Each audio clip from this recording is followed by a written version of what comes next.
জীবনে মানুষ তাকেই ভালোবাসে যাকে সে সব থেকে বেশি পছন্দ করে। আর যদি এই ভালো লাগা ছোট থেকে তৈরি হয় তাহলে তো কথাই নেই, সত্যিকারের ভালোবাসাগুলো বেঁচে থাকুক আজীবন। আমি সুজন হোসেন, এবার ডিগ্রি প্রথম বর্ষ। আমি ছোটো থেকেই ডান পিঠের স্বভাবের, কারণ আমি বাবা মায়ের ছোট সন্তান। তবে আমার কাছে মানুষের আমায় খুব ভালোবাসে। আর আমি আমি কারোর জন্যই পাগল নই। এখন আমি শহর থেকে আমাদের পরিবারে নিজস্ব বাসা গ্রামে। এখানে আব্বুর ব্যবসার জন্য থাকতে হয়। আমার আব্বু আর আমার খালু একসাথে ব্যবসা করে, তাই আমাদের বাসা আর আমার খালামণির বাসায় একখানি। আমরা উপরতলায় থাকি আর তারা নিচতলায়। আব্বু আর খালু মিলে বাসাটা বানিয়েছে, মোট 3 তলা। একদম নিচের তলায় ভাড়া দেওয়া হয়েছে। তাহলে বুঝতেই পারছেন কে কোথায় থাকে। এসব কথা থাক, খালামণি আর আমাদের মধ্যে খুব ভালো সম্পর্ক স্বাভাবিকভাবেই। খালামণি 2 সন্তান, একটা মেয়ে একটা ছেলে। ছেলেটা হলো রাবিকুল, এবার ক্লাস 9-এ, তাই আমার থেকে ছোট। তবে মেয়ের যিনি, তিনি হচ্ছে রাবিয়া ওরফে রাবিয়া আপু, আমার থেকে 3 মাসের বড় আর ভাবনায় 3 বছরের। রাবিয়া আপু আমার 1 ক্লাসে সিনিয়র। আপু অবশ্য আমি বলি না, তবে তার কথা হলো তাকে আবু বলতেই হবে। এই যেমন সেদিন, ওই রাবিয়া কই যাচ্ছিস? ওই, তোকে না আমি বলেছি আমায় আপু বলে রাখবি? এ আইসে আমার আপুরে, 2 না 1 না, শুধু 3 মাসের ব্যাপার, তা আবার তাতেই নাকি আপু। তো কি হয়েছে, বড়রা বড়ই, সে যদি 1 সেকেন্ডেরও বড় হয় তবুও বড়। আমি তোকে আপু বলতে পারবো না, রাবিয়া বলেই ডাকবো। ডাকিস, তাহলে আমার কি? তোর কথা শোনার প্রয়োজন মনে করলাম না, যা ভাগ। ভিতরে ভিতরে রাগ অনেক আছে এই মেয়ের, তাই খালামণি বাসায় গেলাম। ও খালামণি, বল, কি হয়েছে আবার? আচ্ছা তোমার মেয়ে কি খায় বলো তো? কে রে? ছোট থেকে কি কমপ্লেনের ডোজ দিয়েছে বেশি নাকি? খালি বড় হওয়ার চেষ্টা করে। তার উপর নাকি তাকে আবার আগে ভাগেই স্কুলে দিয়েছ। 3 মাসের বড় আপু, এখন 1 ক্লাস বড়। পাগল বলছি কি, শোনো, 3 মাসের বড় হলো সাল কিন্তু আলাদা। আর তাই তোর খালু তাড়াতাড়ি দিয়েছি স্কুলে। আর তোমার মেয়ে এইভাবে বাঁচে না। বাদ দে তুই সব, হাত মুখ ধুয়ে আয়, খেতে দিই। এই জন্য তোমাকে এত ভালোবাসি। মনে কথা বুঝে যাও, খুব ক্ষুধা লাগছে, দাঁড়াও আমি আসি। আচ্ছা আয়, আমি তোর জন্য খাবার রেডি করছি। আমি বুঝতেই পারি না, খালুয়া খালামুনের মতো মানুষ থেকে এরকম একটা মেয়ে কীভাবে জন্ম নিল। একদম আলাদা ধরনের। যাক বাবা, আমার কি, যাই হাত মুখ ধুয়ে আসি। বাসায় এসে ফোন চালাচ্ছিলাম, এমন সময় মহারানীর আগমন। সুজন, আম্মুকে কি বলেছিস? কই কিছু না তো। সত্যি করে বল। না রে, কিছু বলিনি। কি জানি খুঁজতে লাগলো। খালামণি, খালামণি, তোমাদের বাসা ঝগড়ুটেরা কই? কেন রে মা? ও, তাহলে রাখা ভালো। আমি যেহেতু বাবা মায়ের ছোট সন্তান, সেহেতু আমার বাবা মায়ের কোনো মেয়ে নেই। আর তারা এই কারণে আমার থেকেও রাবিয়াকে অনেক ভালোবাসে। তোমার ছেলে আমার নামে আম্মুকে বিচার দিয়ে আসছে। কি বিচার? আমি নাকি রাগী, আমার নাকি অনেক রাগ, আরো অনেক কিছু। সব তো সত্যি বলছি। আর অনেক কিছু কি, এগুলো এত বললাম শুধু? আজকে কপালে শনি রবি সব আছে মনে হচ্ছে, মনে মনে। সুজন, রাবিয়া ঠিক বলছে? মানে আম্মু, হ্যাঁ। রাবিয়া, মা আমার তুই যতগুলো মারবি ততগুলো আমার পক্ষ থেকে এক্সট্রা মারবি। বাসায় বসে খাওয়া আর মানুষের নামে বিচার দেওয়া বের করছি। আম্মা গো, কি কও তুমি? দাঁড়া শয়তান, তোর শয়তানি বের করছি। আপনাদের মনে হয় আম্মু মার খাওয়ার কোনো ইচ্ছে আছে আমার? তার সাথে ওই ডাইনিটার না নেই। তাই তো তারা আমার দিকে আসার আগেই বাসা থেকে প্রস্থান করে ফেলি। আজকে বাসায় ঢুকতে দিবে কি না কে জানে। আমার অবশ্য এসব চিন্তা নেই। বাসায় ঢুকতে না দিলে খালামণির বাসায় আছে না। আর এমনি তো খালামণি সামনে রাবিয়া কিছুই করতে পারবে না। তাই বন্ধুদের সাথে আড্ডা দিতে গেলাম। আমি আর রাবি একই কলেজে পড়ি, আমার থেকে 1 ক্লাসের সিনিয়র। তাই কলেজে ক্যাম্পাসে যাওয়ার আগে বলে দিয়েছে যেন আপু আপু বলি, নয়তো নাকি নাক ফাটিয়ে দিবে নাম ধরে ডাকলে। আমিও কম যাই না, তাই দেখব কি করে। একদিন কলেজের মাঠে বসে আছি, এমন সময় রাবি আর তার বান্ধবীরা যাচ্ছিল। তো আমি ভাবলাম এই সুযোগ কাজে লাগাই। যেই ভাবরা সেই কাজ। ওই রাবিয়া শুন তো, আমার দিকে চোখ বড় বড় করে তাকিয়ে আছে। রাবিয়া শুন না। এক লোক নিয়ে আমার কাছে আসলো। ও বান্ধবীগুলো কি জানি বলা বলি করছে। এসেই না মানে তোর এক্সট্রা পেন থাকলে দে তো, বাসায় রেখে আসছি। এই জন্য ডাকলি? এই জন্যই তো। কলম বের করে ছুরি মারলো। বুঝতে পারছি ভালোই রাগিয়ে দিয়েছি। যাক আমি সফল।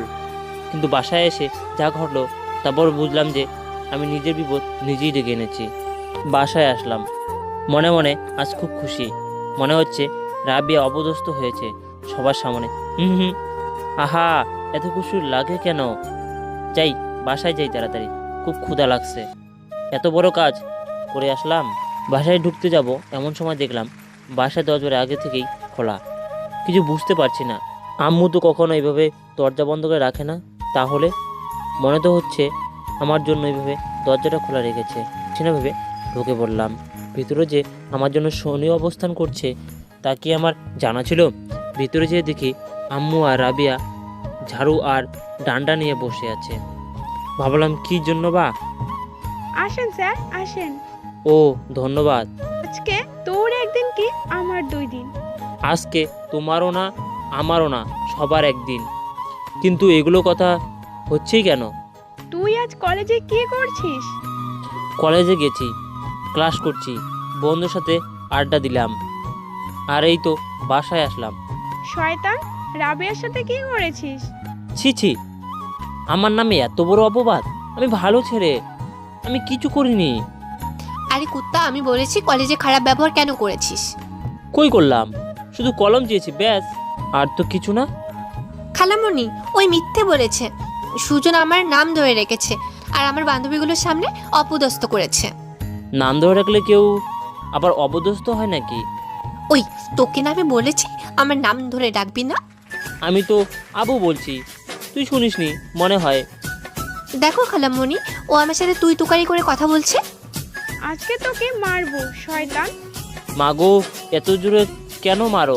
আস্তে মারো। মেরে মেরে তোকে তক্তা বানিয়ে ফেলবো। আমার আদরের মেয়েটাকে সারাদিন শুধু জ্বালাতন করিস তুই। তোর খবর খারাপ করে দেব। আরো জোরে মারো খালামণি, আরো জোরে। ওই পেতনি চুপ থাক। কি? আমি পেতনি? দাঁড়া তুই, আজকে আমি তোকে মারবো। অবশেষে প্রায় আধ ঘন্টা অভিমান শেষে আমায় ছাড়া হলো। কি ভুলে যে এমএ পিছনে লাগতে গেলাম কে জানে। আর ভুলেও এই কাজ করতে যাব না। যাই শরীরে একটু মলম লাগাই। অবস্থা আমার কাহিল করে দিয়েছে মেরে। তার উপর নাকি রাত্রে ভাত বন্ধ। আজকে মনে হয় পানি খেয়েই থাকতে হবে। পরের দিন কলেজে গেলাম।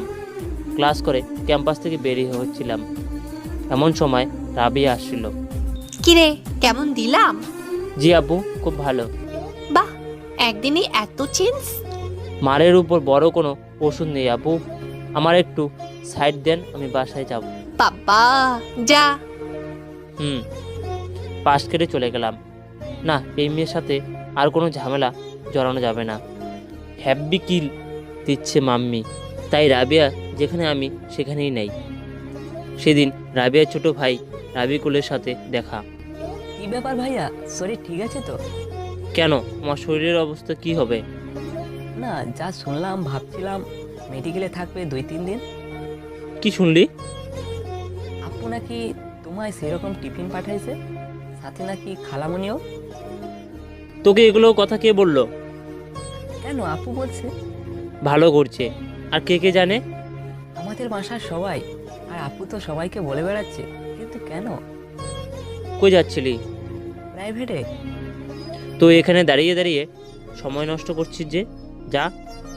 আচ্ছা যাচ্ছি, রাগ হও কেন? যা বলছি তাই কর। আচ্ছা। নিয়ন চলে গেল আর আমায় ফেলে গেল ভাবনায়। এই মেয়ে পুরো বাংলাদেশের কি প্রচার করে বেড়াবে নাকি যে সে আমায় মারছে। উফ, আর সম্মানে 12টা বাজিয়ে ছাড়বে। কলেজে গেলাম। তারপরের দিন সবাই আমার দিকে তাকিয়ে আছে, কিছু বুঝতেছি না। সার্কাস হচ্ছে নাকি। গেলাম বন্ধুদের কাছে, তারা আমার দেখে হাসা শুরু করলো। ওই বেটা হাসি, এত হাসিস কেন? বন্ধু, যা শুনলাম কথা কি সত্যি? কি শুনলি? তোকে নাকি রাবি আপু উড়াদুরা মারছে। কি? কে বলো তোদের? রাবি আপু, মোট কথা কলেজের প্রায় সবাই জানে। এবার বুঝলাম সবাই কেন আমার দিকে ওভাবে চেয়েছিল। রাগ উঠলো খুব। ক্লাস না করেই বাসায় চলে আসলাম। আম্মু ডাকলো কিন্তু শুনলাম না। সব কিছু আম্মুর জন্য। আম্মু আমার রুমে আসলো। কি হয়েছে তোর? কিছু না। আমায় বলবি না? হুম, সব করে বলছো কি হয়েছে? কি করলাম আমি? না কিছুই করোনি, যাও তো। আচ্ছা। তারপর চলে গেল। কি করব বুঝতে পারছি না। কি যে ভুল করলাম ভাবতে লাগলাম আমার ভুলগুলো, আর ভাবছি অন্য জায়গায় চলে যাব। এরকম পরিস্থিতি আর কলেজে যাব না। তাই ঠিক করলাম কাতলাগাড়ি আমার চাচুর কাছে চলে যাব। একদম ওইখানে পড়াশোনা করব। আজকে ভাবলাম আর কালকেই চলে যাব। ব্যাকপ্যাক গুছাতে লাগলাম। চলে এলাম কাতলাগাড়ি। বাংলাদেশের সুন্দর জায়গাগুলো এখানে অবস্থিত। তাই পুরো তৈরি হয়ে এলাম। বাসায় আসার সময় তুই এইভাবে হঠাৎ চলে যাবি? হ্যাঁ, চাচু তো অনেক দিন থেকেই বলছিল। আর এখানে ভালো লাগছে না। কলেজে ভর্তি হওয়ারও বেশি দিন হয়নি। মাইগ্রেশনের মাধ্যমে কাতলাগাড়িও ভর্তি হতে পারবো। তারপরেও না বলে হঠাৎ ডিসিশন নিলি যে? অনেক কিছু হয়েছে, হয়তো তুমি জানো না। কি হয়েছে? থাক বাদ দাও। আচ্ছা, তুই কি তোর চাচুকে বলছিস এই ব্যাপারে? বলেছি। আচ্ছা, দেখ, কর যেটা তোর ভালো মনে হয়। যাচ্ছি তাহলে। আচ্ছা। বাবা, তুই কি আমার উপর রাগ করেছিস? না, একটু দোয়া করো। গেলাম। আচ্ছা বাবা, যা ভালোভাবে। গেলাম। চলে আসলাম কাতলাগাড়ি যাচ্ছিলাম। এমন সময় রাবিয়ার ফোন। না, ধরবো না। আমি যার জন্য এত কিছু, তার সাথে কথা বলার কোনো ইচ্ছেই নেই আমার। তাই ধরলাম না। অনেকগুলো ফোন দিয়েছে, আমি ধরিনি। তবে শেষে একটা মেসেজ দিল, যা ছিল জানি তুই ফোন ধরবি না, তবে এতটুকু জানার ছিল। এত পরিমাণ অভিমান না ভেঙে কেন চলে গেলি? হয়তো একটু বাড়াবাড়ি করে ফেলছি, তুই ভুল বুঝিস না, মাফ করে দিস। আমি কিছু লিখলাম না। চলে এলাম কাতলাগাড়ি। চাচুর সাথে থাকতে শুরু করলাম। প্রথম খারাপ লাগতো, আর তবে আস্তে আস্তে সব ঠিক হতে লাগলো। বন্ধু হতে লাগলো সবাই। ভালোই কাটতেছিল দিনগুলো। তবে মাঝে মাঝে রাবিয়ার কথা মনে পড়তো, কেন যে জানি না। একদিন আম্মু ফোন দিল। আম্মু থেকে দূরে এসেই আম্মুর উপরে রাগ কমে গেছে তো। হ্যালো সুজন, হ্যাঁ আম্মু। কেমন আছিস? ভালো, তুমি? ভালো। আমাদের কথা মনে পড়ে না এখন? কেন পড়বে না? আমাদের সাথে কতদিন থেকে দেখা করতে আসিস না যে? এখানে কলেজে ছুটি এখনো হয়নি, হলে চেষ্টা করব যাওয়ার। চেষ্টা না, একবার এসে দেখে চলে যা। অনেক দিন থেকে তোকে দেখা হয় না। আয় না বাবা। আচ্ছা, ছুটি হলে যাবো নি। আচ্ছা বাবা, ঠিক আছে, ভালো থাক। আচ্ছা। কিছুদিন পর ছুটি হলো, প্রায় 2 সপ্তাহের জন্য। তাই ভাবলাম বাসা থেকে ঘুরে আসি। তাই বাসা যাওয়ার জন্য রেডি হলাম। কতদিনের সফরে যাচ্ছিস? এই তো প্রায় 2 সপ্তাহের জন্য। আমি কি তোকে রেখে আসবো? আমি যেতে পারবো। আচ্ছা, সাবধানে যাস। আচ্ছা চাচু। 6 মাস পর বাসায় আসলাম। সবাই অনেক খুশি, যেহেতু আমি আসবো তাই অনেক কিছু আয়োজন করা হয়েছে। তবে একটা জিনিস মাথায় ঢুকছে না আমার। আমি বাসায় আসার পর থেকেই রাবেয়া আপু আমার সামনে আসছে, মনে হচ্ছে আমায় কিছু বলতে যাচ্ছে। আমি ততটা গুরুত্ব না দিয়ে নিজের মতো আছি। বাসায় বিরক্ত লাগছিল, তাই ছাদে চলে আসলাম। বসে আছি, এমন সময় রাবিয়া এলো। কেমন আছিস? ভালো আপু, তুমি? ভালো। সেরকমই আছিস? যেমন চেয়েছিলে তোমরা। এখনো আমার উপর বুঝি রেগে আছিস, তাই না? না, আমি কারো উপর কোনো রাগ করে নেই, বেশ আছি। মনে পড়ার জন্য কোনো কথাই বাকি নেই। ও আচ্ছা, তার মানে এখনো মাপ করে দিতে পারিসনি, তাই না? কিছু মনেই নেই আমার। মাপের কোনো কথাই উঠছে না এখানে। হয়তো তুই যাওয়ার পর সব পরিবর্তন হয়ে গেছে, যা তুই এখনো মানতে পারছিস না। তবে আস্তে আস্তে সবটা জানতে পারবি, আর আমার পরিবর্তনটুকু। মানে? কিছু না, থাক, আমি গেলাম। ও আচ্ছা, রাবিয়ার জন্য আমার মনে কিছুই ছিল না, তবে দূরে যাওয়ার পর বুঝতে পারছি যে হ্যাঁ কিছু আছে, কিন্তু আমার মন বলে একটা করতে আর মস্তিষ্ক আরেকটা, তাই বুঝে উঠতে পারছি না। তার উপরও আগের রাগ তো আছেই। বাসায় এসে কিছু ঘটনা যেমন অদ্ভুত লাগতে লাগলো, সেরকমই আমার অদ্ভুত লাগতে লাগলো রাবিয়ার কেয়ারিং আমার উপর। আমি যতই দূরে থাকতে যাচ্ছি ততই কাছে আসতে লাগলো। তবে কি রাবিয়া আমাকে ভালোবাসে? কিন্তু সে মেয়ে আমাকে একটুও দেখতে পায় না। সে কি সত্যি আমাকে ভালোবাসবে? না, এসব আমার মনের ভুল। অনেক প্রশ্ন আমার মধ্যে ঘুরছে, সব প্রশ্নের উত্তর না পেলে মনে হচ্ছে না শান্তি আসবে মনে। কি যে করি।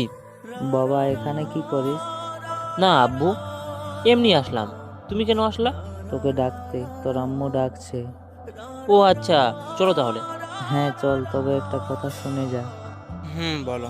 যেহেতু তুই আমাদের একমাত্র সন্তান, তোকে সব থেকে বেশি ভালোবাসি। এসব কিছুই তোর জন্য। জানি তো। এখন কিছু করবি না জীবনে, যার কারণে আমরা, বিশেষ করে তোর আম্মু আর আমি, কারণ তোর থেকে অনেক কিছু অনেক বেশি আশা করি, বুঝলি? হুম তাই সেরকম কিছু করবি না, ঠিক আছে? বাব্বু। তাহলে চল, তোর আম্মু খাবার নিয়ে আমাদের জন্য বসে আছে। হ্যাঁ চলো। ছাদ থেকে চলে আসলাম, মাথা গরম করে। হঠাৎ কোনো সিদ্ধান্ত নেওয়া ঠিক না। আমার কাতলা গাড়ি যাওয়ার সিদ্ধান্ত হয়তো আব্বু আম্মু খুব কষ্ট পাইছে, তাই আব্বু এগুলো বলল। খারাপ তো বলেনি, বাসায় একমাত্র সন্তান আমি, যদি তাদের থেকে দূরে থাকি কষ্ট তো পাবেই। ডাইনিং টেবিলে এসে দেখি আমার সাথে আরেকজন আসে। তুই কাতলা গাড়ি চলে যাওয়ার পর রাবেয়া আমাদের সাথে থাকতে শুরু করে। ও আচ্ছা। কারণ আমরা দুজন খুব একা হয়ে পড়ছিলাম তো, তাই। কিছু বললাম না আমি। কিছু কি সত্যি থাকতে পারে বলার? না, আমার বলার মতো কিছু খুঁজে পেলাম না। ডিনার সেরে আব্বু আম্মুর সাথে গল্প করে রুমে শুয়ে পড়লাম। খুব ক্লান্ত লাগছিল, ঘুমিয়েই পড়লাম। আসলে কাতলা গাড়ি সকালবেলায় তাড়াতাড়ি উঠতে হতো, তাই অভ্যাস হয়ে গেছে। আম্মু আমার এত সকালে উঠতে দেখে মনে হয় অবাক। আম্মু আর রাবেয়া রান্নাঘরে নাস্তা বানাচ্ছিল মনে হয় আমায় দেখে। সুজন, ঘুম হয়নি তোর রাতে? কেন, হয়েছে তো। এত তাড়াতাড়ি উঠলি যে? তোকে তো প্রতিদিন সকালে ডাক দিতে হতো, না হলে উঠতেই না। আজ ডাক দেওয়ার আগেই উঠলি যে? না, আসলে আম্মু কাতলা গাড়ি সকালবেলায় উঠতে হতো, প্রাইভেট থাকতো, এর জন্য অভ্যাস হয়ে গেছে। বাহ খালামণি, তোমার ছেলে এই কদিনে অনেক চেঞ্জ হয়ে গেছে দেখছি। অনেকটা চেঞ্জ হয়ে গেছে আপু। রাবে আর কিছু বললো না। আচ্ছা তুই ফ্রেশ হয়ে নে, আমি তোর জন্য নাস্তা রেডি করছি। না থাক আম্মু, এত তাড়াতাড়ি খাবো না, আমি একটু বাইরে থেকে ঘুরে আসি। আচ্ছা যা। খালামণি, আমিও যাই সুজনের সাথে। তুই যাবি? তুমি যাবা? আচ্ছা যা। কিন্তু কি কিন্তু? নিবি না সাথে? আচ্ছা আসো আপু। চল। আমি আর রাবে একসাথে হাঁটছি, কোনো কথা হচ্ছে না। নীরবতা ভেঙে আপুই বলল, তারপর বল, তোর গার্লফ্রেন্ডের খবর কি? জিএফ? হ্যাঁ। আমার জিএফ নেই। নে নে, মিথ্যে বলতে হবে না আমায়। আজব তো, যদি না থাকে তাহলে কি মিথ্যা বানাবো? সত্যি নেই? না নেই। ও আচ্ছা, তো তাহলে ভালো। আবার নীরবতা চলছি আমরা কই জানি না। রাস্তার পাশে গিয়ে হাঁটছিলাম সকালবেলা, তত বেশি লোকজনও নেই আশেপাশে। আচ্ছা সুজন, আমি তোকে একটা কথা বলতে চাই। হ্যাঁ বলে ফেলো।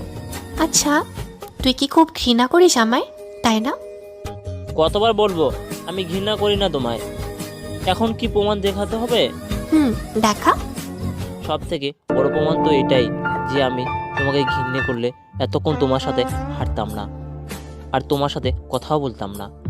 আর কোনো প্রমাণ লাগবে? না লাগবে না, বুঝে গেছি। বুঝা ভালো। আমার কথাটা কিন্তু এখনো তোকে বলা হয়নি। বলো তাহলে, আমার সামনে দাঁড়িয়ে। সুজন, আমি তোকে ভালোবেসে ফেলেছি, বিশ্বাস কর। যেদিন তুই চলে গেলি সেদিন হয়তো বুঝতেই পারলাম না যে তুই কতটা গুরুত্বপূর্ণ ছিলি আমার জীবনে। তোর কথাগুলো, তোর তুই করে বলা, তোর নাম ধরে ডাকা, সব কিছু। আর খুব করে বুঝতে পারলাম যে আমার জন্যে হয়তো তুই চলে গেলি। আমি কিছু করতে পারিনি, কিছুই করার ছিল না আমার। জানি আমি, সব দোষ আমারই ছিল। বিশ্বাস কর, তুই চলে যাওয়ার পর তোর শূন্যটা গভীরভাবে আঁকড়ে ধরেছিল আমায়। সারাদিন শুধু তোর কথা মনে পড়ে। আর এই কারণেই হয়তো আজকে তোকে ভালোবেসে ফেলেছি। তুই আমাকে ফিরিয়ে দিবি না আমি জানি, কিন্তু খুব করে ইচ্ছে করছিল বলে দেওয়ার, কারণ আমি সত্যি খুব দোষী। আর এই দোষের ভারটা অনেক বড়। আমি একটা ছেলেকে তার পরিবার থেকে আর একটা বাবা মা তার ছেলের থেকে দূরে করে দিয়েছি, সব আমার জন্য। এই 6 মাস আমি দেখেছি তারা কেমন ছিল, কীভাবে কষ্টগুলোকে চাপা দিয়ে সবার সাথে হাসি মুখে কথা বলতো। আমি সব দেখেছি।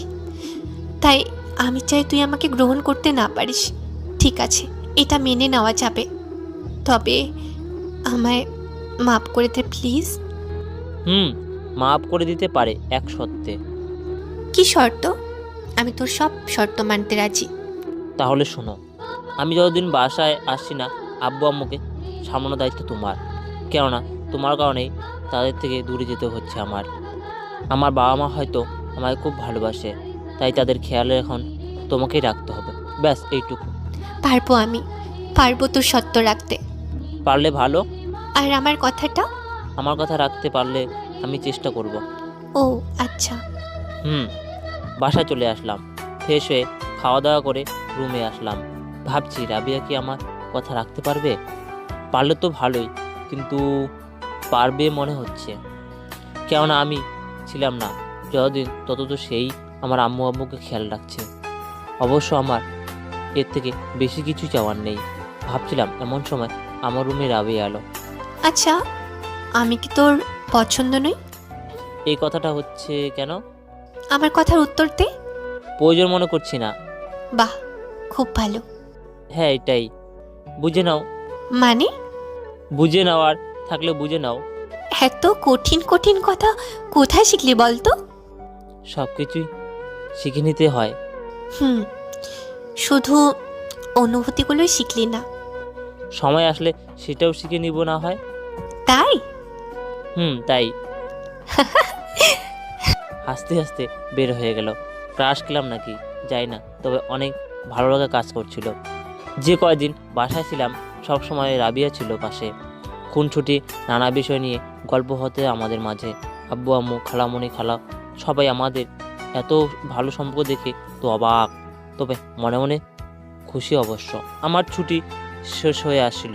রাবিয়াকে বলতে ইচ্ছা করছিল, কিন্তু বলতে পারছিলাম না। ভাবছি এর পরের বার এসে বলে দিব, কালকে চলে যাব। তাই রাবিয়াকে নিয়ে বের হলাম। লেকের পাড়ে বসে আসি দুজনে। কেউ কিছু বলছে না। নীরবতা ভেঙে, কিছু বলছো না যে আব্বু? ওই, তুই আমাকে আপু বলবি না আর। আপু বললেও দোষ, না বললেও দোষ। আবার? আচ্ছা, বলবো না আর। গুড। হ্যাঁ জি। কালকে চলে যাবি তাই না? আর মনে পড়বে না তাই না? বলতে পারছি না। ও, কবে আসবি আবার? সেটাও জানি না। না জানাই ভালো। তাই? হ্যাঁ তাই। হাসবি না, দাঁত ফেলিয়ে দেবো কিন্তু। আচ্ছা আব্বু, আর হাসবো না। আবারও আমি তোর আপু নই। কি তাহলে? অন্য কিছু। তাই বুঝি? আরো কিছুক্ষণ চুপ, কেউ কিছু বলছি না। চলো। কোথায়? বাসায়। আচ্ছা চল। চলে আসলাম বাসায়। পরের দিন চলে যাব কাতলাগাড়ি। তাই সবার মন খারাপ না, আমারও ভালো লাগছে না। আব্বু আম্মুর জন্য, আরেকজনের জন্য। কিন্তু ভুল সিদ্ধান্ত নেওয়ার জন্য যেতেই হবে আবার কাতলাগাড়ি। কিছুই করার নেই, আজ চলে যাব। রেডি হচ্ছি। সকাল থেকে রাবিয়াকে দেখছি না, মন খারাপ মনে হয়। বের হলাম বাসা থেকে। আব্বু রেল স্টেশনে রেখে আসবে, ট্রেনে যাব বাসায়। ভালোভাবে যাবি, নিজের খেয়াল রাখবি। আচ্ছা আম্মু। আমাদেরকে প্রতিদিন ফোন দিবি। আচ্ছা। আর সময় পেলেই চলে আসবি। আচ্ছা। ভালো থাকিস। তোমরাও। আব্বু রেখে আসলো। যাওয়ার সময় দূর থেকে রাবিয়াকে দেখছিলাম, চেয়েছিল মনে হচ্ছিল কাঁদছিল। আজব মেয়ে, আমি কি একেবারেই চলে যাচ্ছি? পরের বার ছুটি পেলেই কাতলা গাড়ি এ সময়গুলো কাটতেই যাচ্ছিল না। তবে আমার সাথে রাবেয়া এর প্রতিদিন কথা হতো, ভালোই চলছিল, না বলেও। এরই মধ্যে একটি ঘটনা ঘটে গেল, যেটি আমার জীবনকে আবার বদলে দিল। একদিন রাত্রে ঘুমাচ্ছিলাম, এমন সময় আব্বুর ফোন। এত রাত্রে তো আব্বু সাধারণ ফোন দেয় না, তাহলে আজকে কেন? কোনো বিপদ হলো না তো? ভাবতে ভাবতে ফোন ধরলাম। হ্যালো আব্বু। হ্যাঁ সুজন, হুম। বাবা তুই তাড়াতাড়ি বাসায় চলে আয়। বাসায় যাব? কিন্তু কেন? তুই তোর চাচুকে নিয়ে কাল সকালবেলায় বাসায় চলে আয়। কিন্তু কেন, কি হয়েছে? তুই আগে আয়, তারপর বলবো। হ্যালো হ্যালো হ্যালো বলেই কেটে দিল। কি হয়েছে? কোনো অঘটন? আমার মাথা কাজ করছে না। রাবেয়াকে ফোন দিলাম, রিং হচ্ছে কিন্তু ধরছে না। চাচুকে ডেকে বললাম, কিন্তু চাচুও কিছু বলছে না। কি হয়েছে? খুব চিন্তা হচ্ছে। তাই সকাল সকাল বাসে রওনা দিলাম বাসার উদ্দেশ্যে। এখনও খুব চিন্তা হচ্ছে, ভাবতেও বা কল্পনা করতেও পারছি না। সারা রাত রাবেয়া আর আব্বুকে ফোন দিলাম, কিন্তু ধরছে না। কি যে হয়েছে কেউ কিছু বলছে না। বাসায় পৌঁছে যা শুনলাম তার জন্য আমি মোটেও প্রস্তুত ছিলাম না, একদম না। ভোরে রওনা দেওয়ার ফলে আমাদের বাসায় পৌঁছাতে দুপুর হয়ে যায়। বাসায় এসে দেখি নিস্তব্ধতা বিরাজ করছে, মনে হচ্ছে কিছু একটা অঘটন ঘটেছে এখানে, কিন্তু আমি কিছু আন্দাজ করতে পারছি না। বাসায় ভিতরে ঢুকলাম, সবাই চুপ হয়ে বসে আছে। আমি আম্মুর কাছে গেলাম।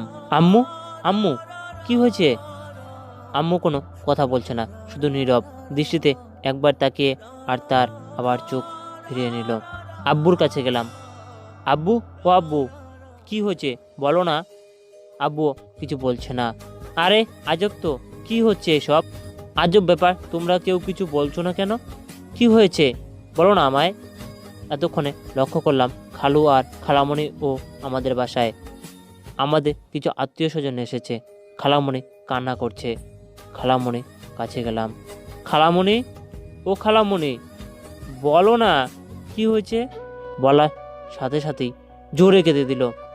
এখনও আমার মাথায় কিছু ঢুকছে না। আচ্ছা, সবাই তো এখানে আছে, কিন্তু আমার রাবিয়া এর কিছু হয়ে যায়নি তো? আমি আর নীরবতা সহ্য করতে পারছি না। আমার রাবিয়ার কিছু হয়েছে? তোমরা কি বলবে? রাবিয়ার কি হয়েছে? সবাই আমার দিকে তাকিয়ে রয়েছে, ভাবছে এ কিভাবে জানলো। আব্বু কড়া নজরে চাচুর দিকে তাকালো। চাচু ইশারায় বুঝিয়ে দিল যে তিনি সত্যিই কিছু বলেনি। এখনো কি চুপ থাকবে তোমরা? তুই শান্ত হ আগে, তারপর বলছি। শান্ত হ মানে? কিসের শান্ত? রাবিয়ার কিছু হয়ে গেছে আর আমি শান্ত থাকবো? কিভাবে বলছো আব্বু? আচ্ছা বস আগে। বসলাম। এখন বলো তো কি হয়েছে? সবার দিকে এক এক করে তাকাচ্ছে, কেউ নিষেধ করছে বলতে আর কেউ কিছু বলছে না, মুখ ঘুরিয়ে দিয়ে। আব্বু প্লিজ বলো কি হয়েছে রাবিয়ার। আসলে বাবা রাবিয়া কি? রাবেয়া আর নেই। কি? তোমরা কি পাগল হয়ে গেছো? কি বলছো এগুলো? মাথা ঠিক আছে তোমাদের? কি সব ফালতু কথা বলছো? এসব সত্যি বাবা। আমি বিশ্বাস করি না। আমার রাবিয়ার কিছু হতে পারে না, কিছুই না। হঠাৎ অজ্ঞান হয়ে পড়ে যাই, মাথা কাজ করা বন্ধ হয়ে যায়। যখন জ্ঞান ফিরে তখন থেকে চারদিকে অন্ধকার, পাশে আব্বু আম্মু বাসা। আম্মু, আমি কোথায়? বাবা, তুই হাসপাতালে। হাসপাতালে কেন আমি? তুই অজ্ঞান হয়ে পড়েছিলি। ও আচ্ছা। জানো আম্মু, আমি একটা খারাপ স্বপ্ন দেখলাম। রাবিয়া নাকি চলে গেছে। বলো তো, রাবিয়া আমায় ছেড়ে কোথায় যেতে পারে? খুবই বাজে স্বপ্ন। হ্যাঁ বাবা, এগুলো সব স্বপ্ন। তুই বিশ্রাম কর।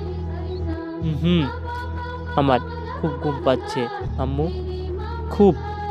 ঘুমা তাহলে। আচ্ছা। হাসপাতাল থেকে বাসায় আসলাম 8ম দিনে।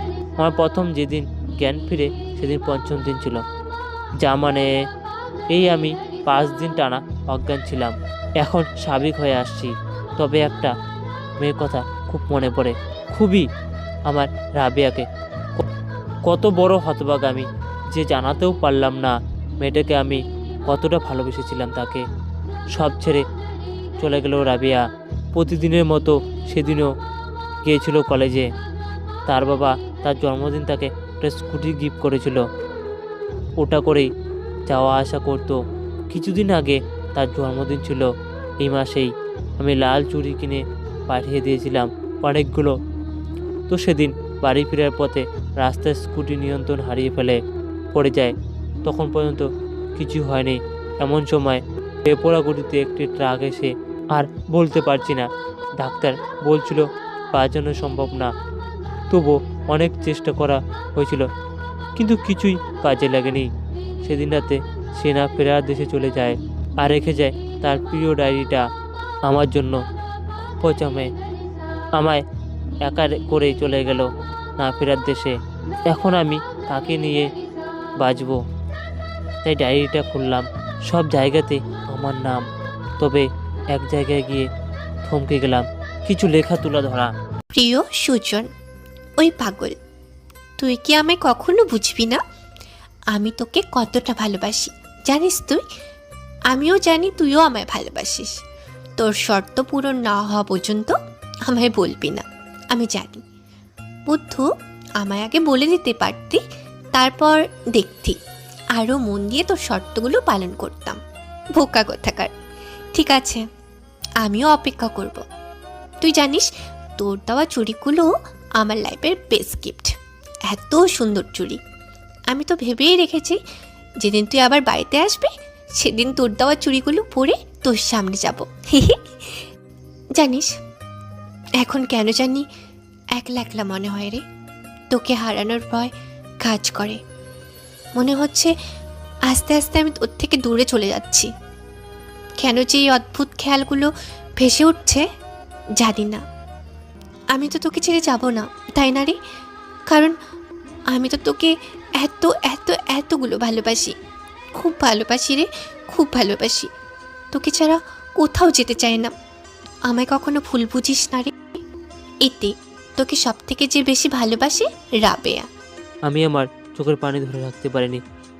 সত্যি আমার রাবেয়া আমার রেখে অনেক দূরে চলে গেছে, অনেক অনেক দূরে।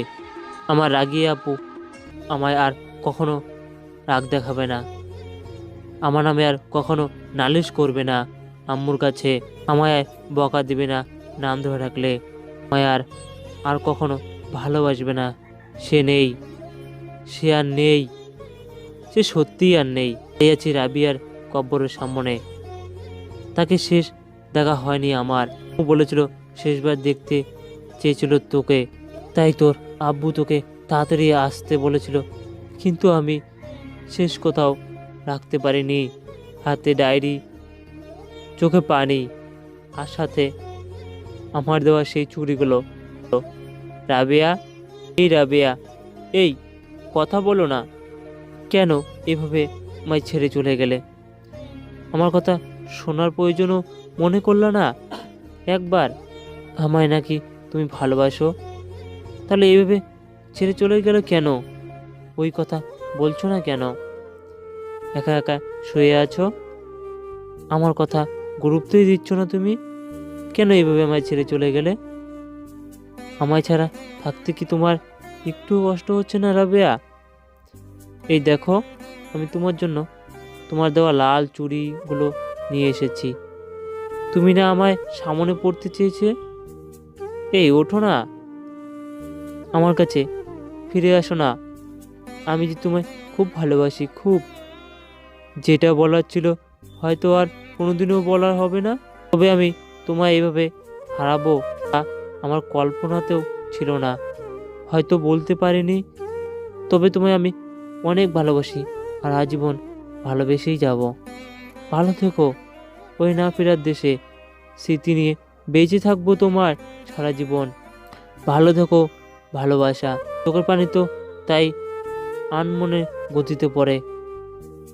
কাছে মানুষগুলো দূরে চলে যাওয়ার সময় যা আটকানো যায় না। আশায় আসলাম অনেকক্ষণ পরে, সবাই অনেক চিন্তিত ছিল, কেউ জানে না কই গেছিলাম। কই কই গেছিলি বাবা? কোথাও না, আমাদেরকে বলবি না? আমরা তোর জন্য চিন্তা করছিলাম। একটু বাইরে গেছিলাম। তোর চোখ মুখ ওই রকম হয়েছে কেন? কিছু না আম্মু, এমনি। আমি ঘরে যাব, আমার খারাপ লাগছে। আচ্ছা যা। শোনার আগে চলে এলাম ঘরে। আব্বু আম্মু কথা বলি করছে। ছেলেটা এমন হয়ে গেল কেন? কেন? তুমি মনে হয় জানো না? তবে একে অনেক ভালোবাসতো মনে হয়। আমরাও কি কম ভালোবাসতাম? আমাদের মেয়ের মতো ভালোবাসতাম। আজ যদি বেঁচে থাকতো তাহলে দুইজনকেই এক করে দিতাম। আমিও। আমার ছেলেটার কষ্ট আমার আর সহ্য হচ্ছে না। ওকে কোথাও পাঠিয়ে দেওয়া দরকার, কি বলো? আমিও সেটাই ভাবছি। এখানে থাকলে আরো বেশি কষ্ট পাবে। আর পাতলা গাড়ি যাবে না নাকি? তাই দূরে কোথাও পাঠাই দেও। পড়ার জন্য বাইরে যেতে বলি। ভালো বুদ্ধি, এটাই করো। তাহলে তো সুজনের সাথে কথা বলে দেখতে হয়। বলো কথা। আচ্ছা বলবো এখন। রাতে খাবার টেবিলে বসে খাচ্ছিলাম। যদিও বা আমার খিদে নেই, তবুও আম্মু জোরে টেবিলে নিয়ে এলো। খাচ্ছিলাম, এমন সময় আব্বু। সুজন, তোর সাথে কিছু কথা ছিল আমার। হ্যাঁ বলো। এখন কেমন আছিস বাবা? ভালো। তোর মুখ দেখেই বোঝা যায় তুই কেমন ভালো আছিস। আমি আর তোর আম্মু ভাবছিলাম তোকে বাইরে পাঠাই দেব। তুই তোর গ্রাজুয়েশন কমপ্লিট করে আয়। এখনই? এখনই। আচ্ছা আমি ভেবে দেখি। একবার ভেবে দেখ, বাইরে গেলে তোরও ভালো লাগবে আর তার সাথে তোর গ্রাজুয়েশনও কমপ্লিট করতে পারবি। ভেবে দেখবো। হ্যাঁ দেখবো। রাতে শুয়ে আছি, রাবিয়ার কথা খুব মনে পড়ছে। আচ্ছা এসবের পিছনে আমার দোষ নেই তো? জানি না আমি দোষ আছে কি না আমার, তবে তাকে বলার আর হঠাৎ হারিয়ে ফেলার ব্যথা সবসময় আমায় কাঁদাচ্ছে।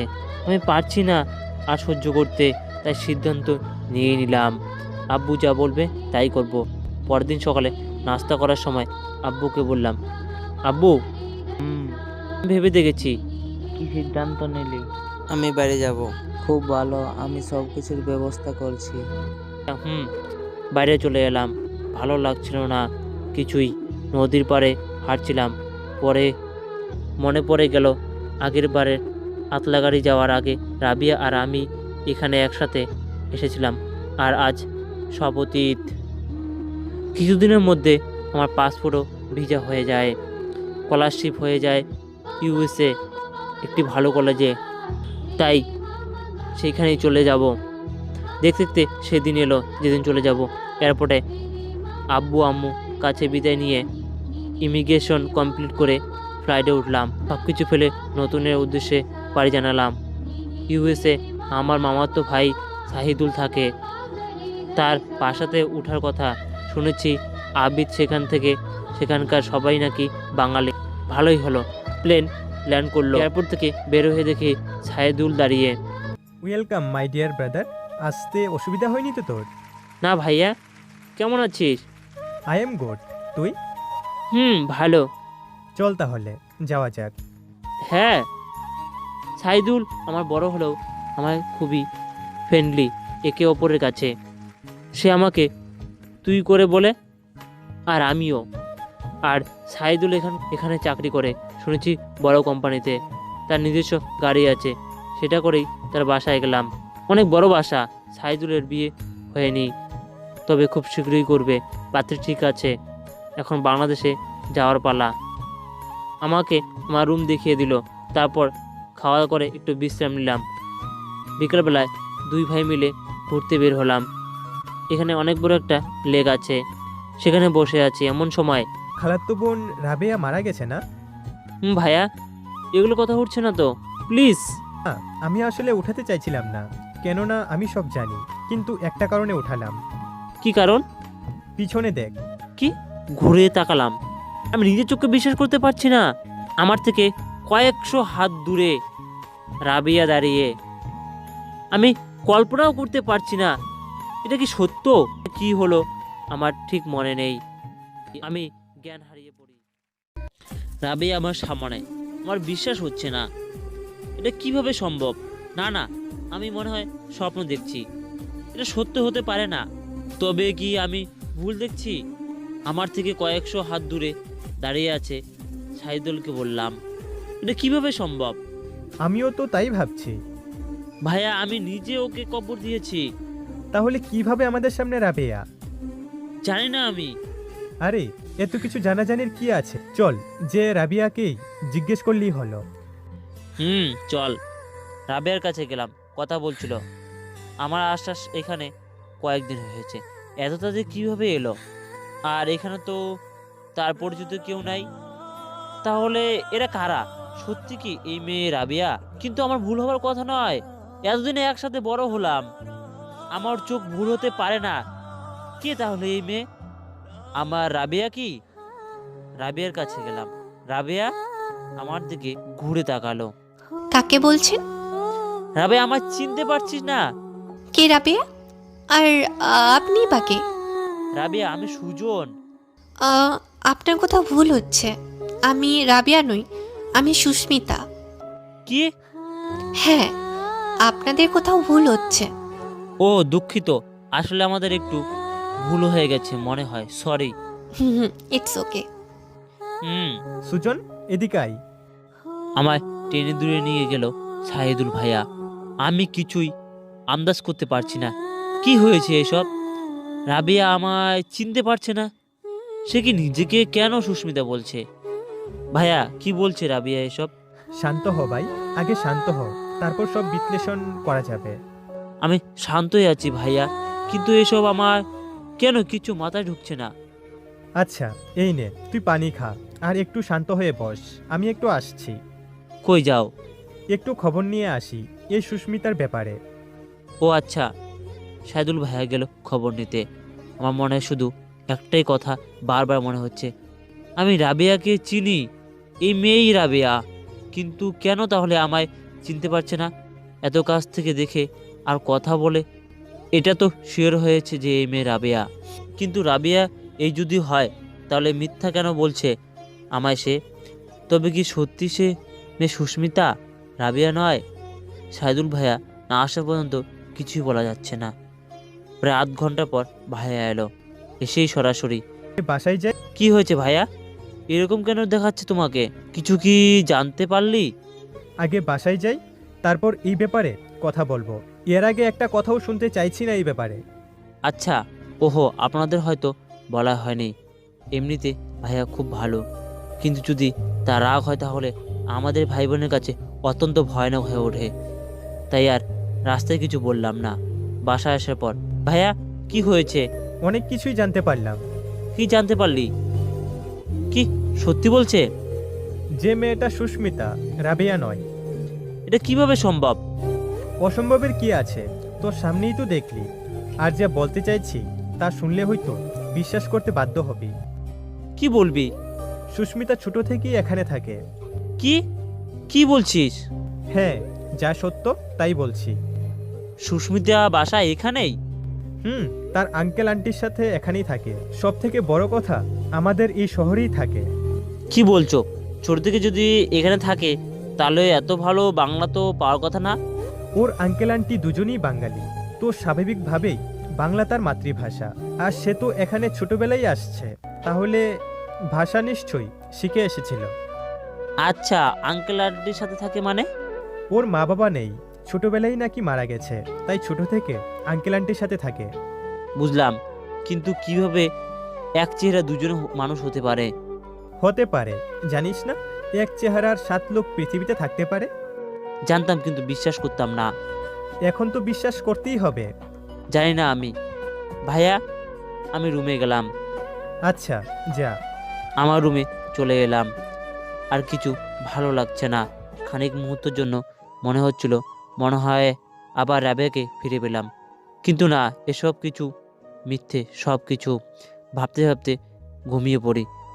সকালবেলা উঠে একটু ভালো লাগছিল, কিন্তু রাবিয়ার কথা মনে পড়ল। খারাপ লাগাটা বেড়ে গেল। আজকে আবার কলেজে জয়েনে আমার প্রথম দিনই আবার ওই রেজিস্ট্রেশন ক্লাস। তাই রেডি হয়ে সাইদুল ভাইয়াকে বলে বেরিয়ে পড়লাম কলেজের উদ্দেশ্যে। কলেজে গেলাম, ক্লাস শুরু হলো। কাউকে চিনি না, তাই কারো দিকে তাকাচ্ছিলামও না। হঠাৎ চোখ যায় পিছনের দিকে। সেই চেনা প্রিয় মুখটা আবার ভেসে উঠল। রাবেয়ার মতো দেখতে সেই মেয়েটি। তাহলে কি সেও আমার সাথে পরে একসাথে? ভাবতে ভাবতে ক্লাস শেষ, বের হয়ে আসছিলাম এমন সময় এক্সকিউজ মি। ঘুরে দেখি আমায় ডাকছে। কে ডাকছে বলার প্রয়োজন পড়বে না মনে হয়। জি, আমায় বলছেন? আপনি ছাড়া এখানে কি কেউ বাংলা বুঝবে?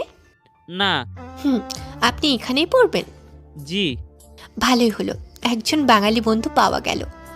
এই দেশে খুব কম বাঙালি পড়তে আসে, আর আপনার সাথে তো আগেই দেখা হয়েছিল। জি। আপনি কি বিরক্ত হচ্ছেন? না। তাহলে কি আপনার নামটা জানতে পারি? সুজন হোসেন। হাই, আমি সুস্মিতা। জি জানি। বাহ, তাই নাকি? তাহলে তুমি করে কথা বলা যায়, তাই না? হ্যাঁ যায়। চলো তাহলে, ক্লাস তো শেষ, হাঁটতে হাঁটতে কথা বলি। আচ্ছা। তুমি খুব কম কথা বলো, তাই না? না। তাহলে কথা বলছো না যে? তোমাকে দেখে আমার কথা বলার সব শব্দ ভুলে গেছি। কেন? কালকে যে বললাম তোমাকে, রাবিয়া। রাবিয়া আসলে কে জানো? কে? আমার খালাতো বোন। আর আমার সব কিছু ছিল। আমি ভালোবাসতাম, কিন্তু বলা হয়ে ওঠেনি। কিছুদিন আগে রোড অ্যাক্সিডেন্টে মারা যায়। ও, আই এম সরি। না, ইটস ওকে। তুমি আর রাবিয়ার মধ্যে পার্থক্য কি জানো? কি? তুমি ইউএসএ আর সে বাংলাদেশি। আমিও বাংলাদেশি, তাই এতদিন বিদেশে থেকেও হয়তো নিজের মাতৃভাষাকে ভুলে যায়নি। বুঝতে পারছি। জি, সে কি আমার হুবহু কার্বন কপি ছিল? পুরো। ও। তারপর সুস্মিতার সাথে কথা বলে কলেজ থেকে বাসায় আসলাম। এসে ফ্রেশ হয়ে খাওয়া দাওয়া করলাম। রাত্রিবেলায় আব্বু আম্মুকে ফোন দেই। কেমন আছিস বাবা? আলহামদুলিল্লাহ ভালো আম্মু, তুমি? ভালো। কেমন কাটছে ওখানে? ভালো, তবে একটা ঘটনা ঘটে গেছে এখানে। কি ঘটনা? কিছু কি হয়েছে তোর? না না, তেমন কিছু কথা না, অন্যরকম কিছু যা তোমরা কল্পনাও করতে পারবে না। কি তাহলে? রাবেয়াকে দেখেছি। কি বলছিস? মাথা ঠিক আছে তোর? আচ্ছা মা, ভিডিও কলে কথা বলি। আচ্ছা, তোর বাবাকে বলে দিচ্ছি। দাও। আর হ্যাঁ, খালামণি আর খালুকেও একটু ডেকে নিয়ে আসো প্লিজ। সবার সাথে গুরুত্বপূর্ণ কথা আছে। আচ্ছা। কেড়ে দিলাম ফোন। এখন এদের সবাইকে সত্যটা বলতে হবে আর বোঝাতে হবে। ও হ্যাঁ, আজকে কলেজ থেকে আসার সময় সুস্মিতার একটা ছবি তুলে রাখি প্রমাণের খাতিরে। কিছুক্ষণ পর মাই ইমো অ্যাপসে ভিডিও কল দিল। রিসিভ করলাম। হাই। বল, কি জানি বলছিলি তোর আম্মুকে? আসলে আমি রাবিয়াকে দেখেছি। কি বলছিস এসব বাবা? আমি সত্যি বলছি খালামণি। কি করে ইউএসএ যাবে? আমার মেয়ে তো। শান্ত হও। এই দেখো, সবাই বিষম দৃষ্টিতে ছবির দিকে তাকিয়েছিল। এটা কিভাবে সম্ভব? রাবেয়া বেঁচে আছে? কিন্তু আমি তো নিজ হাতে আমার মেয়েকে কবর দিয়েছিলাম। এ সুস্মিতা। সুস্মিতা? হ্যাঁ, ওর নাম সুস্মিতা। কিন্তু এ তো পুরোপুরি রাবেয়ার মতো দেখতে।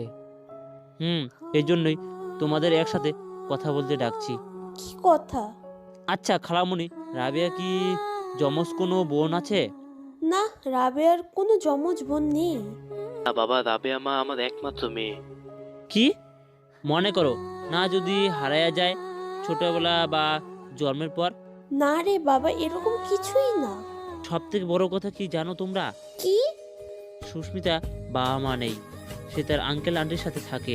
আরেকটা জিনিস সুস্মিতা আমায় বলেছে, সিগারেট হিসেবে রাখতে বলছিল, কিন্তু তোমাদের জানা জরুরি। কি?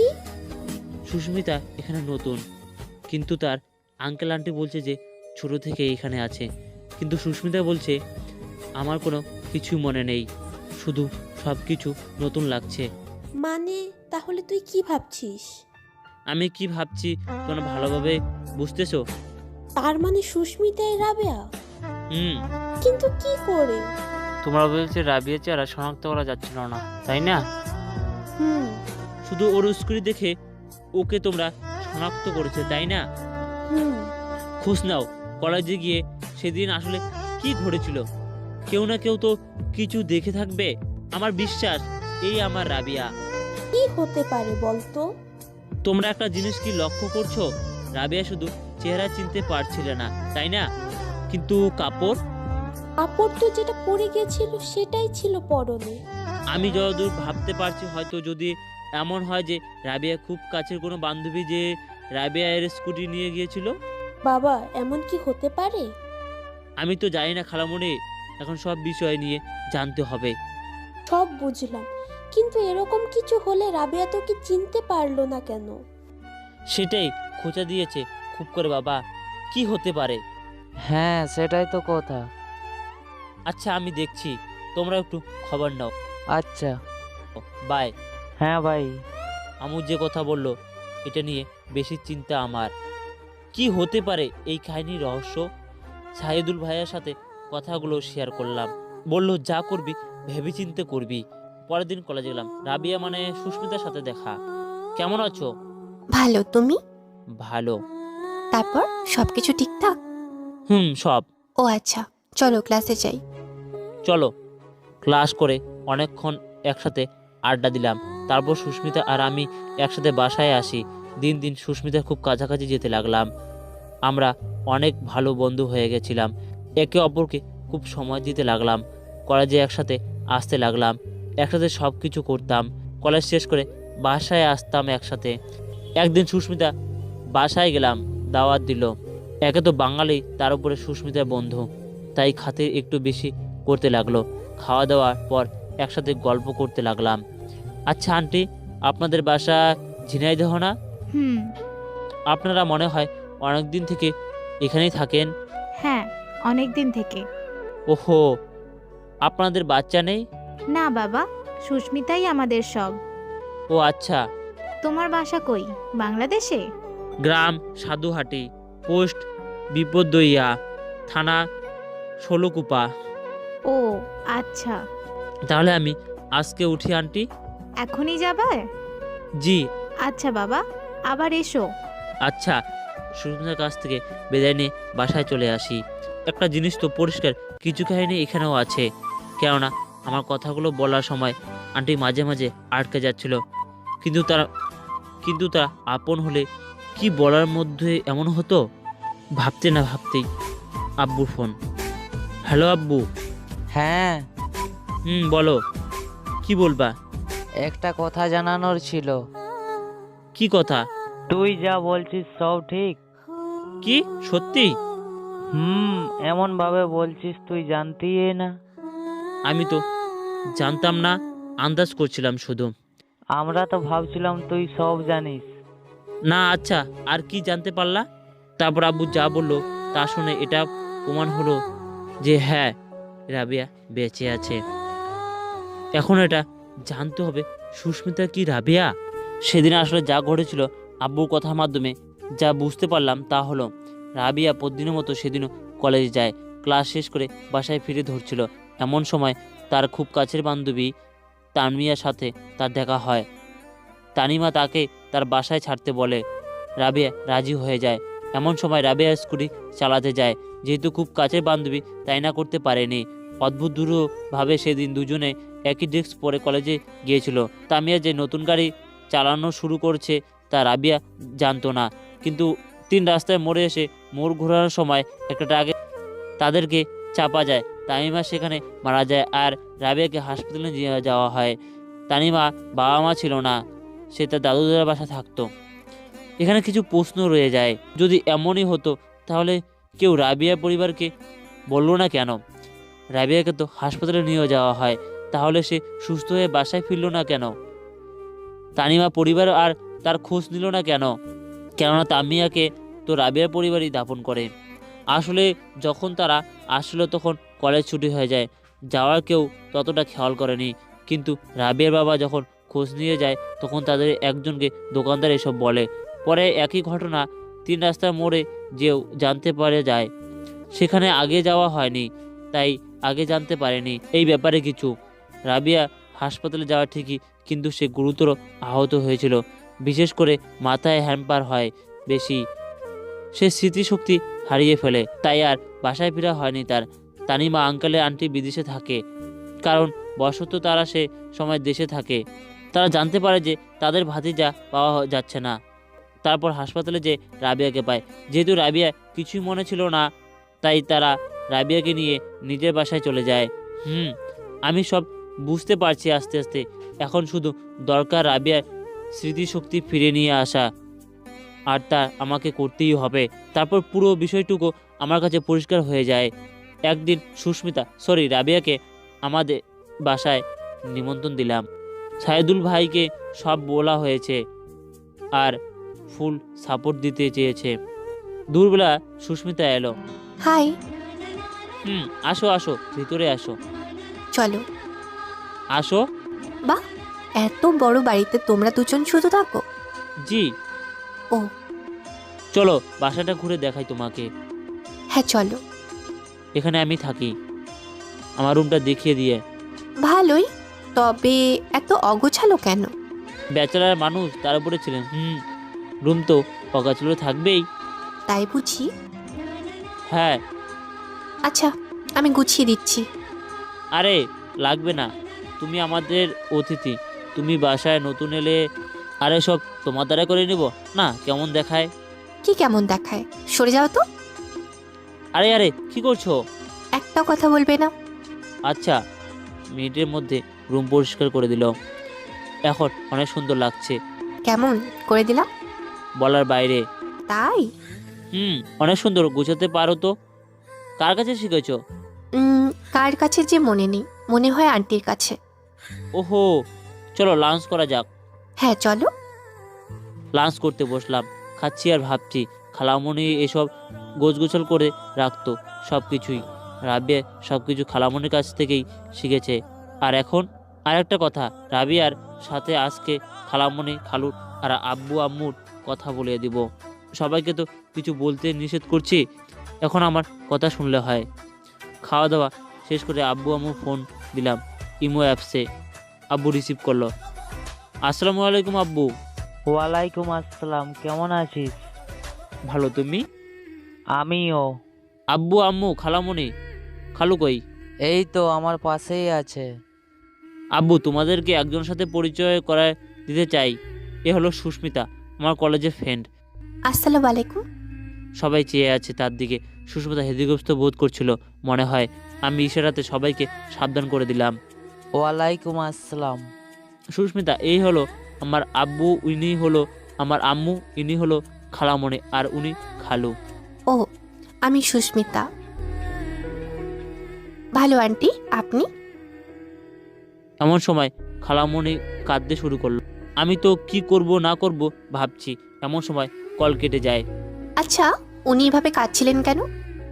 আসলে তোমাকে তো বলেছিলাম তাই না, যে তোমার মতো দেখতে আমার একজন খালাতো বোন ছিল, তার মা উনি। তোমাকে দেখে হয়তো নিজেকে ধরে রাখতে পারেনি। নিজের মেয়ের কথা মনে পড়ছে মনে হয়। ও আচ্ছা, সো স্যাড। আচ্ছা, তাহলে আমি আজ আসি? আমি নেমে দিয়ে আসছি। আচ্ছা চলো। দুজনে একসাথে হাঁটছি। কাছে যেহেতু রাবিয়া ওরফে সুস্মিতা বাসা, তাই হেঁটে যাচ্ছি। মনে হচ্ছিল মনে না বলার কথাগুলো তাকে বলেই দিই, যা বলতে চেয়ে বলতে পারিনি। না, কি হবে পরে দেখা যাবে, আজকে বলেই দিব। সুস্মিতা, একটা কথা বলার ছিল, যদি তুমি কিছু না মনে করতে। হ্যাঁ বলো। আসলে আমি তোমাকে কি? আমি তোমাকে অনেক ভালোবাসি। বুদ্ধ। কেন? তুমি বুঝো না? কি বুঝবো? আমিও তোমাকে ভালোবাসি, না হলে তোমার এত কাছে আসি? কই, কখনো বলনি তো। মেয়েরা সব কথা মুখে বলে না, বুঝে নিতে হয়। তাই বুঝি। এখন ভালোভাবে প্রপোজ করবে আমায় ফুল দিয়ে। ফুল তো নেই সাথে। কালকে কলেজে নিয়ে আসবে। জি হুকুম মহারানী। হাতটা ধরলাম, হাঁটছি একসাথে। আবার ফিরে পেলাম তাকে, যাকে না বলার কথাগুলো বলে দিলাম। বাকিগুলো অবশ্য কালকে বলবো। তাদের কি হয়েছে তো আমার। সুস্মিতাকে রেখে বাসায় আসলাম, সবাইকে বললাম। সাইদুল ভাইকে ট্রিটও দিলাম। রাতে তার কথা ভাবতে ভাবতে ঘুমিয়ে পড়লাম। সকালবেলা তাদের উঠে ফ্রেশ হয়ে খাওয়া দাওয়া করে ফুল কিনে কলেজে গেলাম। অনেক আগেই এসে পড়ছি, মনে মনে ভাবছি। এমন সময় দেখি, সুস্মিতা, তুমি? কি আমি? এত তাড়াতাড়ি? বাহ, ভুলেই গেলে। না, ভুলে যাইনি, তবে এত তাড়াতাড়ি আসবে ভাবিনি। অনেক হয়েছে এগুলো কথা, বাদ দাও। আচ্ছা, করো কি? প্রপোজ, হাঁটু গেড়ে গোলাপ বাড়িয়ে। ওহো আচ্ছা, তোমাকে দেখে ভুলেই গেছিলাম। তাড়াতাড়ি করো। হ্যাঁ করছি। করো। আমার কোনো রাজ্য নেই, তবে আমি একটি রাজ্য অধিপতি, তা হলো আমস্ত বাবার গড়া রাজ্য। আমি তোমাকে সেই রাজ্যে রাজকুমারী আর রাজকন্যা আম্মু বানাতে চাই, তবে সেই রাজ্যে একমাত্র রানী। কি কি একমাত্র বললে কেন? তো কি বলবো, দুমাত্র। বলে দেখো, পা ভেঙে দেব। হুম আচ্ছা, প্রপোজাল গ্রহণ করবো না। হুম, হ্যাঁ আমি হতে চাই। হুম, চলো যাওয়া যাক। হাত ধরে কলেজে গেলাম। যেহেতু এটা বিদেশ, তাই এখানে এসব কিছুই কেউ মাইন্ড করে না। এখন আমার লক্ষ্য রাবিয়া এর স্মৃতিশক্তি ফিরিয়ে আনা, তার পুরো স্মৃতিগুলো মনে করিয়ে দেওয়া, যার মাধ্যমে সব আবার আগের মতো হয়ে ঠিক হয়ে যাবে। রাবিয়া মানে সুস্মিতার সাথে আমার রিলেশন শুরু হলো। মধ্যে থেকে আমরা একটু আলাদা ছিলাম, তাই সবার সাথে ততটা মিশতাম না। আর এখন তো মেশার কোনো প্রয়োজনই নেই। ভালোই চলছিল আমাদের, একসাথে যাওয়া আসা তো আগে থেকেই হতো। এখন সব কিছু একসাথে হয়। আমরা দুজন বেড়াতে যাই, কলেজে যাওয়া আসা একসাথেই, বেশিক্ষণ সময় কাটানো সব হতো। তার মাঝে চাইছিলাম আমি কিভাবে রাবিয়ার স্মৃতি সত্যি ফেরানো আনা যায়। একদিন আমি ডাক্তারের কাছে যাই, এমন সময় সুস্মিতার ফোন। হ্যালো। কই তুমি? এই তো একটা জায়গায় যাচ্ছি। কোথায় যাচ্ছ? যাচ্ছি আসলে। কই বলতে যাচ্ছ না যে? না মানে ডাক্তারের কাছে। ডাক্তারের কাছে? কি হয়েছে তোমার? আরে না, আমার কিছু হয়নি। তাহলে যাচ্ছ কেন? আছে একটু কাজ। অসুস্থ না হলে শুধু শুধু মানুষ ডাক্তারের কাছে যায়? আচ্ছা আমি পরে বলবো নি। না, এক্ষুনি বলতে হবে। বলবো তো, পরে বলবো এখন। ঠিক আছে, বলার প্রয়োজন নেই, বাই। হ্যালো হ্যালো হ্যালো, যা ফোনটা কেটে দিল। এত রাগ এই মেয়েটার। অবশ্য এখন আমি অভ্যস্ত, ছোট থেকে দেখে আসছি না। যাই পরে, এখন রাগের ভাঙানোর আগে যে কাজটা করতে এসেছি সেটা করি। এই শহরে বড় ডাক্তারের কাছে গেলাম, তিনি এই বিষয় নিয়ে গ্র্যাজুয়েট করেছে। সাইদুল ভাই তার কাছ থেকে পরামর্শ দিল, তাই তার কাছে আসা। Ma'am, I come in? Yes. Hello doctor, Hi, how can help you? I want to discuss a serious matter with you. Yes, please. Actually, my friend cannot memorize her past. She forgot all.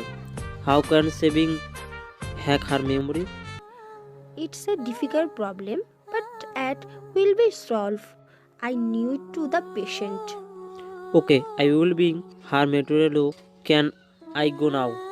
Yes, you can. চলে আসলাম ডাক্তারের কাছ থেকে। এখন রাবিয়াকে নিয়ে কালকে আসতে হবে, কিছু তো বাহানা করে নিয়ে আসতেই হবে। যাক, ওটা পরে ব্যাপার, আগে সুস্মিতা রাগ ভাঙাতে হবে। সুস্মিতার চকলেটে খুব পছন্দ করে, তাই তার জন্য চকলেট নিলাম। এখন দেখা করতে হবে। আমি জানি এখন ম্যাডামকে কই পাওয়া যাবে। গেলাম লেকের পাড়ে। লেকের পাড়ে এক কোণে বেঞ্চিতে সুস্মিতা বসা, মনে হচ্ছে মন খারাপ, তার মানে রেগে আছে। এই সুস্মিতা, কথা বলছো না? মুখটা অন্যদিকে ঘুরিয়ে নিল। আচ্ছা কথা বলতে হবে না, কারোর জন্য তার পছন্দের চকলেট নিয়ে আসলাম। এখন কথাই যদি না বলে আমিই খেয়ে ফেলি। চকলেটটা বের করে যেই না খেতে যাব, অমনি ছু মেরে আমার হাত থেকে কেড়ে নিল। ঘুষ দেওয়া হচ্ছে তাই না?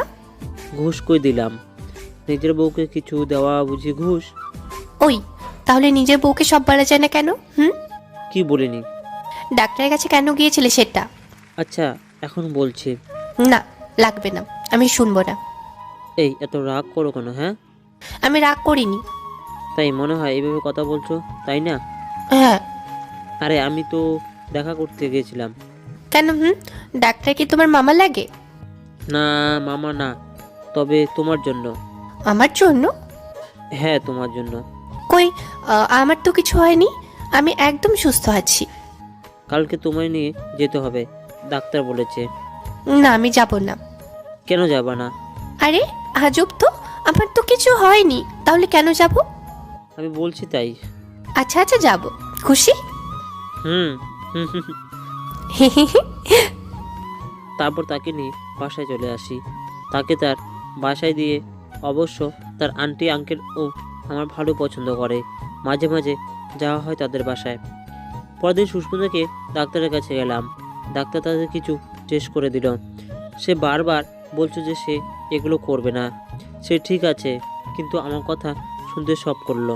ডাক্তার আমাকে কাল এসে দেখা করতে বলল। রিপোর্টও হাতে পেয়ে যাব, আর কী করতে হবে সেগুলো বলবে নাকি। এখন অপেক্ষা শুধু কালকের। সুস্মিতা নিয়ে আসতেছিলাম। আমি কিন্তু এখনো বুঝলাম না এগুলো কি হচ্ছে। কি বুঝুনি? কেন শুধু শুধু ডাক্তারের কাছে এলাম, আর কেনই বা তুমি আমার টেস্টগুলো করাতে বাধ্য করলে? আরে এমনি। এমনি? ওভাবে তাকাচ্ছ কেন? তা কি করব? এটা পাপ্পি দাও না। হুম হুম। এ শখ কত। আচ্ছা লাগবে না। গাড়ি চলাচ্ছিলাম, এমন সময় গালে বসিয়ে দিল কি পাপ্পি। হুম হুম হুম। বাহ বাহ, এত অ্যাডভান্স। ওই কি অ্যাডভান্স? হ্যাঁ, এই যে এগুলো। তুমি তো চাইলে। ইয়া আল্লাহ, কি বলছি এই মেয়ে, নিজে দিল এখন আমায় ফাঁসাচ্ছে। আস্তা ফরিবুল্লাহ। হুম হুম। কুত্তা, তোকে আমি ছাড়বো না আজ। এই গাড়ি চলাচ্ছি, পরে মারিও। আচ্ছা গাড়ি থামাও শুধু। তারপর সুস্মিতা তার বাসায় নিয়ে দিয়ে কিছু কিল খুশি খেয়ে সাথে অন্য কিছু নিয়ে বাসায় আসলাম। রাতে বাবা মা, খালামণি, খালু সবার সাথে এই ব্যাপারে কথা বললাম। তারপর সুস্মিতার সাথে কথা বলেই ঘুম। খুব ক্লান্ত, সারাদিন অনেক ব্যস্তর মধ্যে কেটেছিল। আজ ছুটির দিন, তবে ডাক্তার আজই যেতে বলেছে। আমায় রাতে ফোন দিয়েছে, বলেছে ওনার নাকি অনেক গুরুত্বপূর্ণ কথা আছে, তাই সকাল সকাল যেতে বলেছে। গেলাম, ডাক্তারের কাছে থেকে চলে এলাম। তিনি অনেক কিছু বলল। তার কথার সামনে এই যে রাবিয়া এর ব্রেনের ইনজুরি ছিল, কিন্তু সে সুস্থ। যদি তার প্রপার ট্রিটমেন্ট করা হতো তাহলে এতদিনে তাকে সুস্থ করে তোলা সম্ভব হতো। এখন একটাই উপায় আছে, রাবিয়া তার আগের বাসায় নিয়ে যাওয়া, যেখানে সে সবার সঙ্গে থাকতে, পরিবারটাকে দেখলে আস্তে আস্তে সব চিনতে পারবে সে। এতটুকু। এটাই নাকি সিম্পলের উপর ডোজিয়ান আইডিয়া, কি জানি। এখন শুধু কিছু একটা ব্যবস্থা করে রাবিয়াকে নিয়ে বাংলাদেশে ফিরতে হবে। সবথেকে বড় বাধা হলো তার আন্টি আঙ্কেল। বসে আছি সুস্মিতাদের বাসায়, সামনে বসে আছি সুস্মিতা ও তার আঙ্কেল আন্টি। কিছুক্ষণ আগেই তাদের সামনে একটি প্রস্তাব রেখেছি। ওহো, অনেক আগে মনে হয় চলে এলাম। দাঁড়ান, সব কিছু খুলে বলছি। কি করব, কিভাবে সুস্মিতা বাংলাদেশে নিয়ে যাব ভাবছিলাম। আমার জানা মতে এটাই একটা পথ, যার মাধ্যমে হয়তো সুস্মিতাকে সেখানে গিয়ে সব মনে করিয়ে দিয়ে ওর স্মৃতিশক্তি ফিরিয়ে আনা যাবে। কিন্তু কিভাবে নিয়ে যাব? এমন সময় আলহামদুলিল্লাহের চেয়ারে যিনি হলেন সাইদুল ভাইয়া। এ তো ট্র্যাশ দেখাচ্ছে তোকে। সুস্মিতার সাথে কিছু হয়েছে নাকি? না, সুস্মিতার সাথে কিছু হয়নি, তবে একটা সমস্যা হয়েছে। কি সমস্যা? খুলে বললাম সব। ভাই সব শুনে কিছুক্ষণ ভাবলো, কি জানি। তারপর আমার কাছে একটা আইডিয়া আছে, তবে আমার এখন ইচ্ছে নেই। তোদের যদি সাহায্য হয় এতে, এর জন্যই বলছি। কি বলছিস? আছে আইডিয়া? তাড়াতাড়ি বল রে ভাই। আমার বিয়ের মাধ্যমে। মানে তোর বিয়ের মাধ্যমে? ঠিক বুঝলাম না। আরে শোন, তুই তো জানিসই আমার বিয়ে ঠিক হয়ে আছে মিষ্টির সাথে। তো পুরোটা শুনবি? আচ্ছা বল। আমাদের এখন বিয়ে হয়ে গেলে সবাইকে বাংলাদেশে যেতে হবে, তোকেও। এখন এই পাশে দেখ, সুস্মিতাদের সাথে আমাদের একটা ভালো সম্পর্ক তৈরি হয়েছে, তাই না? তাদেরকে অনুরোধ করলে তারাও হয়তো যাবে, তাই না? তো তুই আগে যাবি না হয় সুস্মিতাকে নিয়ে? বেশ, হয়ে গেল। রাবিয়াকে মানে সুস্মিতার আঙ্কেল আন্টিও তোকে পছন্দ করে, তাই না? আমার মনে হয় না মানা করবে। কিন্তু এত তাড়াতাড়ি বিয়ের আয়োজন হঠাৎ করে, সব কি ঠিক হবে? সেটা আমার উপর ছেড়ে দে। আচ্ছা ভাই, অনেক ধন্যবাদ। জানের ভাই তুই, এক নিমিষেই সব সমস্যা সমাধান করে দিলি। এই জন্য আমি তোর থেকে বড়, আর তুই আমার ছোট। নে নে।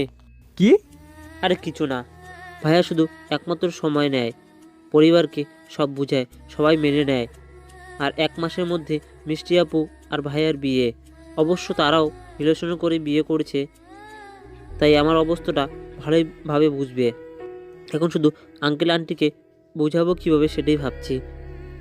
আন্টি আর আঙ্কেলকে বললাম, তারা ভাবছে, বাবা, এভাবে কি আমরা আমাদের মেয়েকে যেতে পারি? আঙ্কেল, আমাদের তো ভ্যাকেশন চলছে, একদিক দিয়ে ঘোরাও হবে আর ভাইয়ার বিয়েও খাওয়া হবে, আর আমাদের পরিবারটা কত বড় সে সম্পর্কেও জানতে পারবে সুস্মিতাও। তাই আমরা এটা চাচ্ছিলাম, যদি আপনাদের আপত্তি না থাকে তো। আচ্ছা, হঠাৎ করে তো কিছু বলা যাচ্ছে না। সুস্মিতা, তোমার মতামত কি? আমারও ইচ্ছে করছে যেতে চাচ্চু, ঘুরতে পারবো অনেক। কবে যাবা তাহলে তোমরা? পরশুদিন যেতে চাচ্ছি আঙ্কেল। আচ্ছা, আমি সব ব্যবস্থা করছি। আচ্ছা আঙ্কেল, আজ তাহলে যাই। আচ্ছা বাবা। খাওয়া দাওয়া করা হয়েছিল আগেই, চলে এলাম। এসেই ভাইয়াকে জোরালোভাবে জড়িয়ে ধরলাম। আরে পাগল, কি করছিস? তুই না থাকলে হয়তো এসব হতো না। নে, হইছে। আমি কিন্তু ফ্রি ছাড়ছি না তোকে। কি নিবে বল, শুধু তারপর দেখো। ভাই, আমার বিয়ে কিন্তু ধুমধাম করে হওয়া চাই, সব দায়িত্ব তোকে নিতে হবে। হাজার হোক প্রথম বিয়ে, কোনো কম যেন না থাকে। আর সাথে রাবেয়াকেও নিবি। শুধু দেখ কি করি, আমি ফাটিয়ে দিব। তবে প্রথম বিয়ে মানে আরও বিয়ে করবা নাকি? মিষ্টি আব্বুকে ফোন দিয়ে বলবো? না ভাই, প্লিজ, না হলে আমার 12টা বাজাই দেবে। আচ্ছা, বলছি না। হুম। তারপর কেটে গেলো দুদিন। আর সুস্মিতা মানে রাবিয়াকে নিয়ে বাংলাদেশে যাব। আজকে অবশ্য পৌঁছাবো না, 2 দিন লাগবে এখান থেকে বাংলাদেশের ল্যান্ড করতে। দুজনে সবার কাছে বিদায় নিয়ে বের হলাম। বিয়ের কিছুদিন আগে আঙ্কেল আন্টি আসবে বলল ভাইয়া, 15 দিন আগে, আর আমরা যাচ্ছি 1 মাস আগে। অনেক ফাস্ট আমরা। তবুও আমার মনে হচ্ছে এই সময়টা কি যথার্থ রাবিয়ার স্মৃতি ফিরিয়ে আনার জন্য? জানি না, যাক আগে যাওয়া হোক, তারপর না হয় ভাবা যাবে। সব কিছু শেষ করে প্লেনে উঠলাম। আমি আর রাবিয়া পাশাপাশি, আমার হাত ধরে আছে আর আমার কাঁধে মাথা দিয়ে আছে। টেক অফের সময় তার নাকি ভয় লাগে, তাই অনেক কথা হচ্ছে। এর মাঝে রাবিয়ার সাথে কি করবে, কই থাকবে, কাকে কি বলে ডাকবে, সব। হাহা, মেয়েটা পাগল। আর এই পাগলামিটা আরও যাতে না বাড়ে সেদিকে খেয়ালটা রাখতে হবে। 2 দিনে লম্বা ভ্রমণে শেষ করে বাংলাদেশে নামলাম, সাথে একরাশ ক্লান্তি। বিমানবন্দরে অনেকে এসেছে আমাদের নিয়ে যেতে। আব্বু, রাবিয়া, ছোট ভাই, খালু, আম্মু, খালা, মিষ্টি, আপু, সবার সাথে পরিচয় করে দিলাম। আব্বু আম্মু সাথে সুস্মিতার সাথে কথা বলছে। খালামণি, খালু চুপ। তোমরা চুপ যে। দেখ না, নিজের মেয়ে নিজের বাবা মাকে চিনতে পারছে না। চিন্তা করিও না, সব ঠিক করার জন্যই ওকে এখানে আনা। দেখো, সব ঠিক করে দেব। এইটাই যেন হয় বাবা। এটাই হবে। চলো সবাই তাহলে বাসায় যাওয়া যাক, খুব ক্লান্ত লাগছে। বাসায় এসে ফ্রেশ হয়ে খাওয়া দাওয়া করে সেই রকম একটা ঘুম দিলাম। বিকালবেলায় উঠলাম, উঠে দেখি সুস্মিতা সবার সাথে ভাব করে নিয়েছে, বিশেষ করে তার ভাই এর সাথে। রাতে তার থাকার ব্যবস্থা করা হলো রাবিয়ার রুমে। এখান থেকে আমার মিশন শুরু হলো। রাবিয়া রুমে গেল, আমি আমার সবাই ঘুমাতে গেলাম। সকালবেলা উঠে দেখি সবার আগে রাবিয়া উঠেছে। মুখটা কেমন জানি হয়ে গেছে, ভীষণ তো লাগছে। কিছু কি হইল নাকি? না, রাত্রে ভয় পেয়েছে, বুঝতে পারছি না। এত বুঝাবুঝি কি আছে? ওকে যে প্রশ্ন করলেই তো সব সমস্যার সমাধান পাবো। গেলাম তার কাছে। আমি যাওয়ার পর, কী হয়েছে সুস্মিতা, তোমাকে বিষণ্ণ দেখাচ্ছে যে? না, কিছু না। কিছু তো হয়েছে। কি হয়েছে আমাকে খুলে বলো। আসলে আমার রাতে অনেক আজীব আজীব জিনিস লক্ষ্য করতে হয়েছে। কেমন জিনিস? আমার কেন জানি মনে হচ্ছিল এই রুমটা অনেক চেনা আমার কাছে। এইখানে আমি আগেও ছিলাম, সব কিছু আমার মনের মতো। ঘুম ধরছিল না। তুমি বলো, এখানে আজকে আমি প্রথম থাকলাম, তাই না? হ্যাঁ, তাই তো। যাক, মনে হচ্ছে আস্তে আস্তে সব প্ল্যান কাজে দিচ্ছে। তাহলে এমন কেন হচ্ছে আমার সাথে? এসব কিছু না, প্রথম বাইরে থাকতো তাই তোমার এমন মনে হচ্ছে। এটা স্বাভাবিক ব্যাপার। তাই যেন হয়। হুর, পাগল মেয়ে। চলো তোমাকে বাইরে বেড়াতে নিয়ে যাই। আমার আবার সকালবেলায় একটু হাঁটাহাঁটি করা অভ্যাস আছে তো। আচ্ছা চলো, আমিও হেঁটে আসি, তাহলে যদি একটু ভালো লাগে আর কি। হ্যাঁ চলো। সুস্মিতা আর আমি একসাথে হাঁটছি। কদিন পর চেন্নাই শহরে হাঁটছি, আর পাশে সেই চিরচেনা মুখ। অনেক ভালো অনুভূতি হচ্ছে মনে। হুম, সেখানে চলে গেলাম যেখানে রাবিয়া আমায় প্রথম ভালোবেসে বলেছিল। তার মনে হয় তার এখন সে কথা মনে নেই, কিন্তু এবার সেই ঘটনা মনে করে যদি দেওয়া যায় তাহলে কি রাবিয়ার মনে পড়বে না? একবার চেষ্টা করা যাক। সুস্মিতা, হ্যাঁ বলো। তোমার কিছু কি মনে আছে? সুস্মিতার কি মনে থাকবে? তুমি এখানে আমার প্রথম ভালোবাসি বলেছিলে। সুস্মিতা, কি তোর মাথা ঠিক আছে? হ্যাঁ, তুমি একবার মনে করার চেষ্টা করো। না, আমি পারছি না মনে করতে, কিচ্ছু মনে করতে পারছি না। আমার মাথা ঘুরছে, আমি পড়ে যাব, বাসা যাব, আমার ভালো লাগছে না। ব্যর্থ চেষ্টা বিফলে গেল। একটা রিক্সা ডাকলাম, তারপর রাবিয়াকে নিয়ে বাসায় আসলাম। সে তার রুমে চলে গেল। মাথা ঘুরছে মনে হয়, তাই বিশ্রাম নিতে গেল। সবাই এতক্ষণে উঠে গেল। আম্মু দেখলো সব। কি হয়েছে রাবেয়া? মাথা ব্যথা করছিল নাকি বিশ্রাম নিতে গেলে? কই গেছিলি তোরা? সব খুলে বললাম আম্মুকে। আম্মু প্রচণ্ড রাগ করলো আমার উপর। কেন এত চাপ সৃষ্টি করছি তার উপর? অনেক কথা বলল। মনে হচ্ছে না, এইভাবে না, অন্য কোনো উপায় বের করতে হবে। বিকেলবেলা রাবিয়াকে নিয়ে মিষ্টি আপুর বাসায় গেলাম। আমি, রাবিয়া আর হোসান। আগেই বলেছিলাম দুজনের মধ্যে অনেক ভাব হয়েছে। সোহান যদিও বা জানে সে রাবিয়া তার বোন, কিন্তু রাবিয়া তো জানে না, তাই তাকে বোন করে নিয়েছে। তো সারাক্ষণ একসাথে থাকে দুজন। মিষ্টি আপুদের বাসায় আসলাম। এসে গল্প করতে লাগলো মিষ্টি আপু আর রাবিয়া। মিষ্টি আপু, তোমাদের তো লাভ ম্যারেজ, তাই না? হ্যাঁ। তো আমাদেরও শোনাও তোমাদের গল্পটা। গল্প আর কি, তুমি তো জানোই আমরা কলেজ ফ্রেন্ড ছিলাম, সেখান থেকে প্রথম ফ্রেন্ড, তারপর ক্লোজ ফ্রেন্ড, আর ভার্সিটিতে যে রিলেশন শুরু হলো। বাহ, ইন্টারেস্টিং তো। হ্যাঁ ওরকমই আর কি, অনেকটা তোমাদের মতোই, কিন্তু তোমাদের মতো এত অ্যাডভান্স ছিলাম না। যাক, তবুও সফল। সেটা অবশ্য বলাই যায়। তো তোমাদের বিয়ে আয়োজন কিন্তু আমরা দুজনে করছি। হ্যাঁ জানি তো। শুধু দেখো, একদম অন্যরকম আয়োজন করব। দেখবো নে। আচ্ছা আপু, আমরা আসি তাহলে আজ। খাওয়া দাওয়া করে যাবে, তার আগে নয়। আচ্ছা। আবুর বাসা থেকে আসলাম সন্ধ্যায়, তারপর ছাদে গেলাম দুজনে একান্ত কিছু সময় একসাথে কাটানোর জন্য। আচ্ছা সুস্মিতা, তোমার পছন্দের জিনিস পায়েল, তাই না? হ্যাঁ, কিন্তু আমি তো তোমাকে কখনো বলিনি, তুমি কিভাবে জানলে? পাটা দাও তো। কেন? দিতে বলেছি, দাও। আচ্ছা। পাটা বাড়িয়ে দিল। অন্ধকারের মধ্যে তার জন্য কেনা পায়েলটা তার পায়ে পরিয়ে দিলাম। এটা কখন কিনলে? কেনা ছিল। তাই বুঝি? কালকে একখানে নিয়ে যাব তোমাকে, তৈরি থেকো। বিকেলবেলা। কোথায় নিয়ে যাবে? গেলেই বুঝতে পারবে। আচ্ছা। পরের দিন সুস্মিতাকে সেখানে নিয়ে গেলাম। রাবিয়া সব থেকে ভালোবাসতো যেতে, যা তার ছিল সব থেকে প্রিয় জায়গা। রাবিয়াকে সকাল সকাল এক জায়গায় নিয়ে এলাম, সে লেকের পাড়ে, যেখানে প্রায়শ সে যেত। জায়গাটা দেখেই রাবিয়া কেমন যেন হয়ে গেল। এই রাবিয়া। রাবিয়া ডাকলাম, তবু উত্তর দিল। কি হয়েছে? কই কিছু না তো। তা সত্যি বলো তো, এত সব কিছু দেখলেও কি তোমার কিছুই মনে পড়ছে না? কি? আমার সব মনে আছে। কি? হ্যাঁ।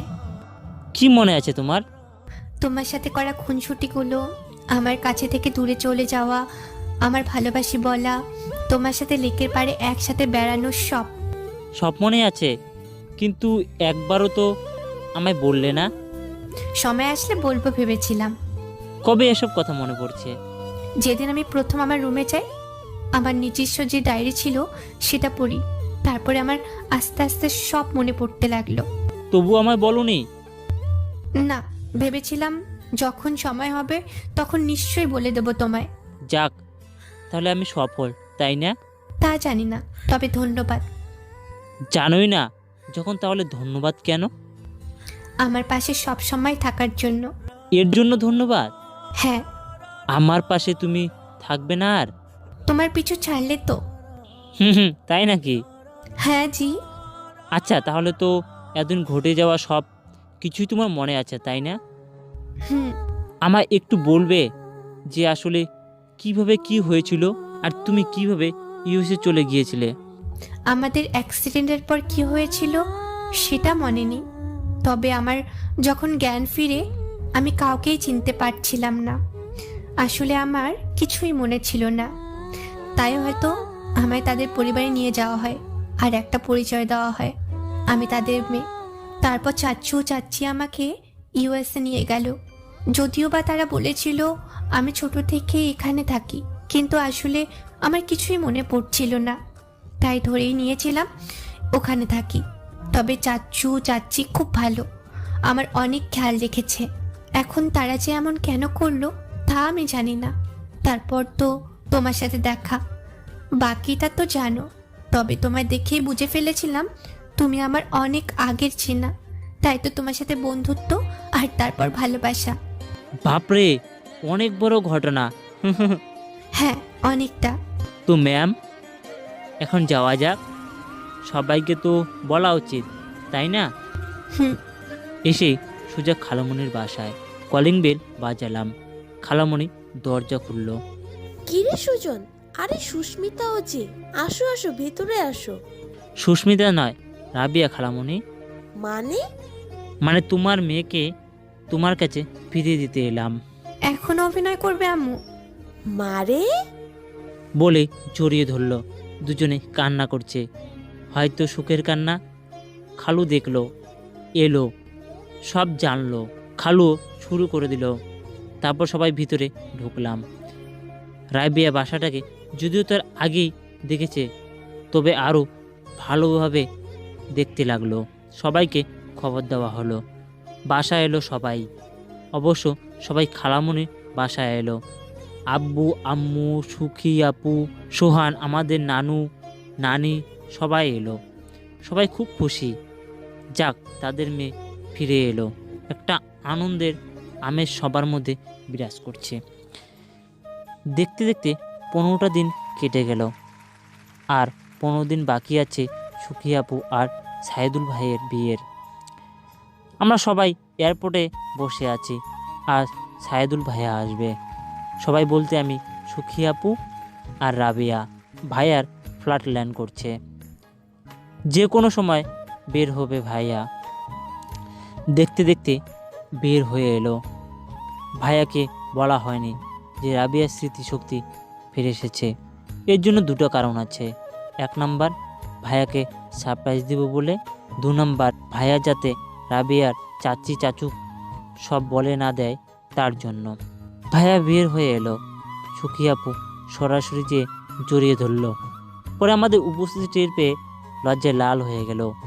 পরিস্থিতি স্বাভাবিক করার জন্য ভাইয়া কথা বলতে লাগলো আমাদের সাথে। আরে সুস্মিতা যে, কেমন আছো? ভালো আছি ভাইয়া, তবে নামটা একটু চেঞ্জ করতে হয়েছে। কি চেঞ্জ করলা? সুস্মিতা থেকে রাবিয়া।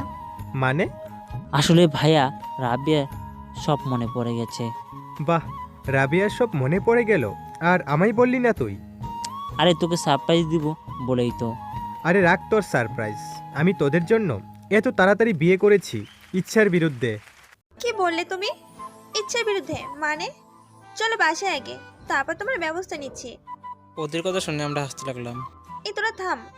আচ্ছা চলো বাসায় যাওয়া যাক। হ্যাঁ চল। সবাই মিলে বাসায় আসলাম। সুখী আপু সারাক্ষণ ডাকি দৃষ্টিতে ভাইয়ের দিকে দেখছিল, মনে হচ্ছে খেয়ে ফেলবে। ভাইয়া তো ভয়ে জড়সড়ো হয়ে বসে আছে। আমাদের খুব হাসি পাচ্ছে।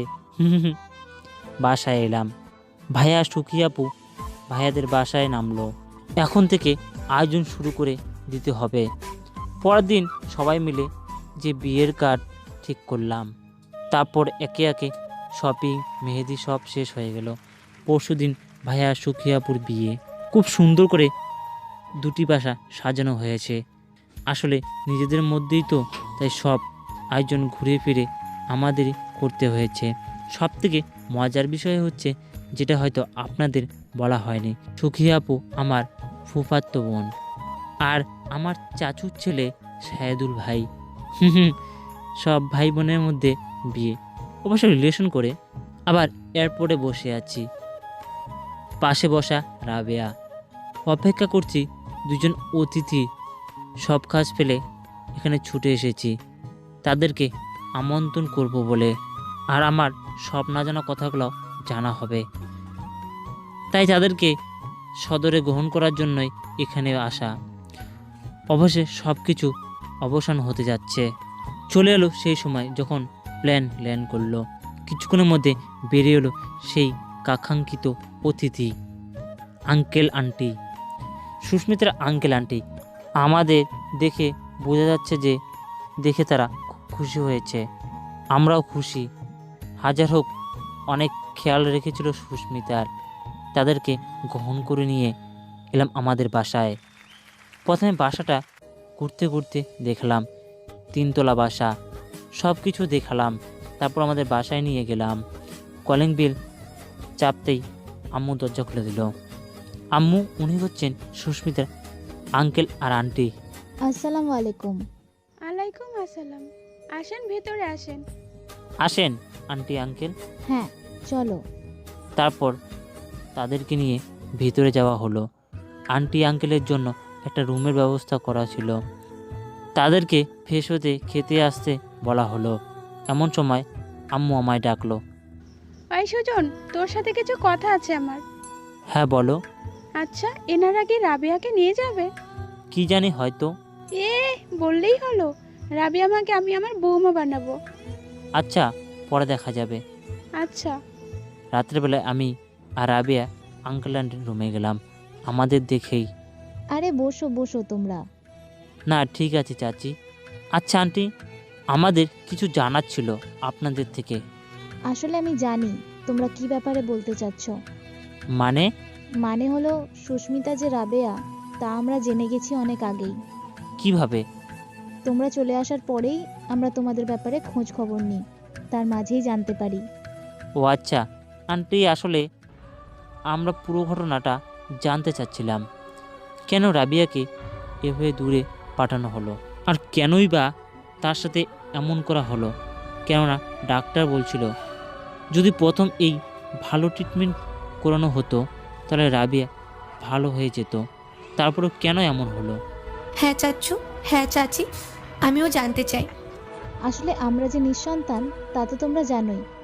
তোমার অ্যাক্সিডেন্ট যেটা হয়েছিল সেখানে আমার ভাতিজি মারা যায়। আমরা সবাই এই ব্যাপারে অজ্ঞাত ছিলাম। আমরা সেই সময় বাংলাদেশে ছিলাম।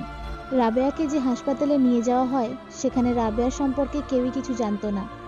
তারপরও রাবেয়া স্মৃতিশক্তি হারিয়ে ফেলে, আর আমাদের বাসায় তেমন কোনো মানুষ ছিল না যে রাবেয়াকে দেখাশোনা করতে পারে। তাই তাকে নিয়ে আমরা ইউএসএ চলে যাই।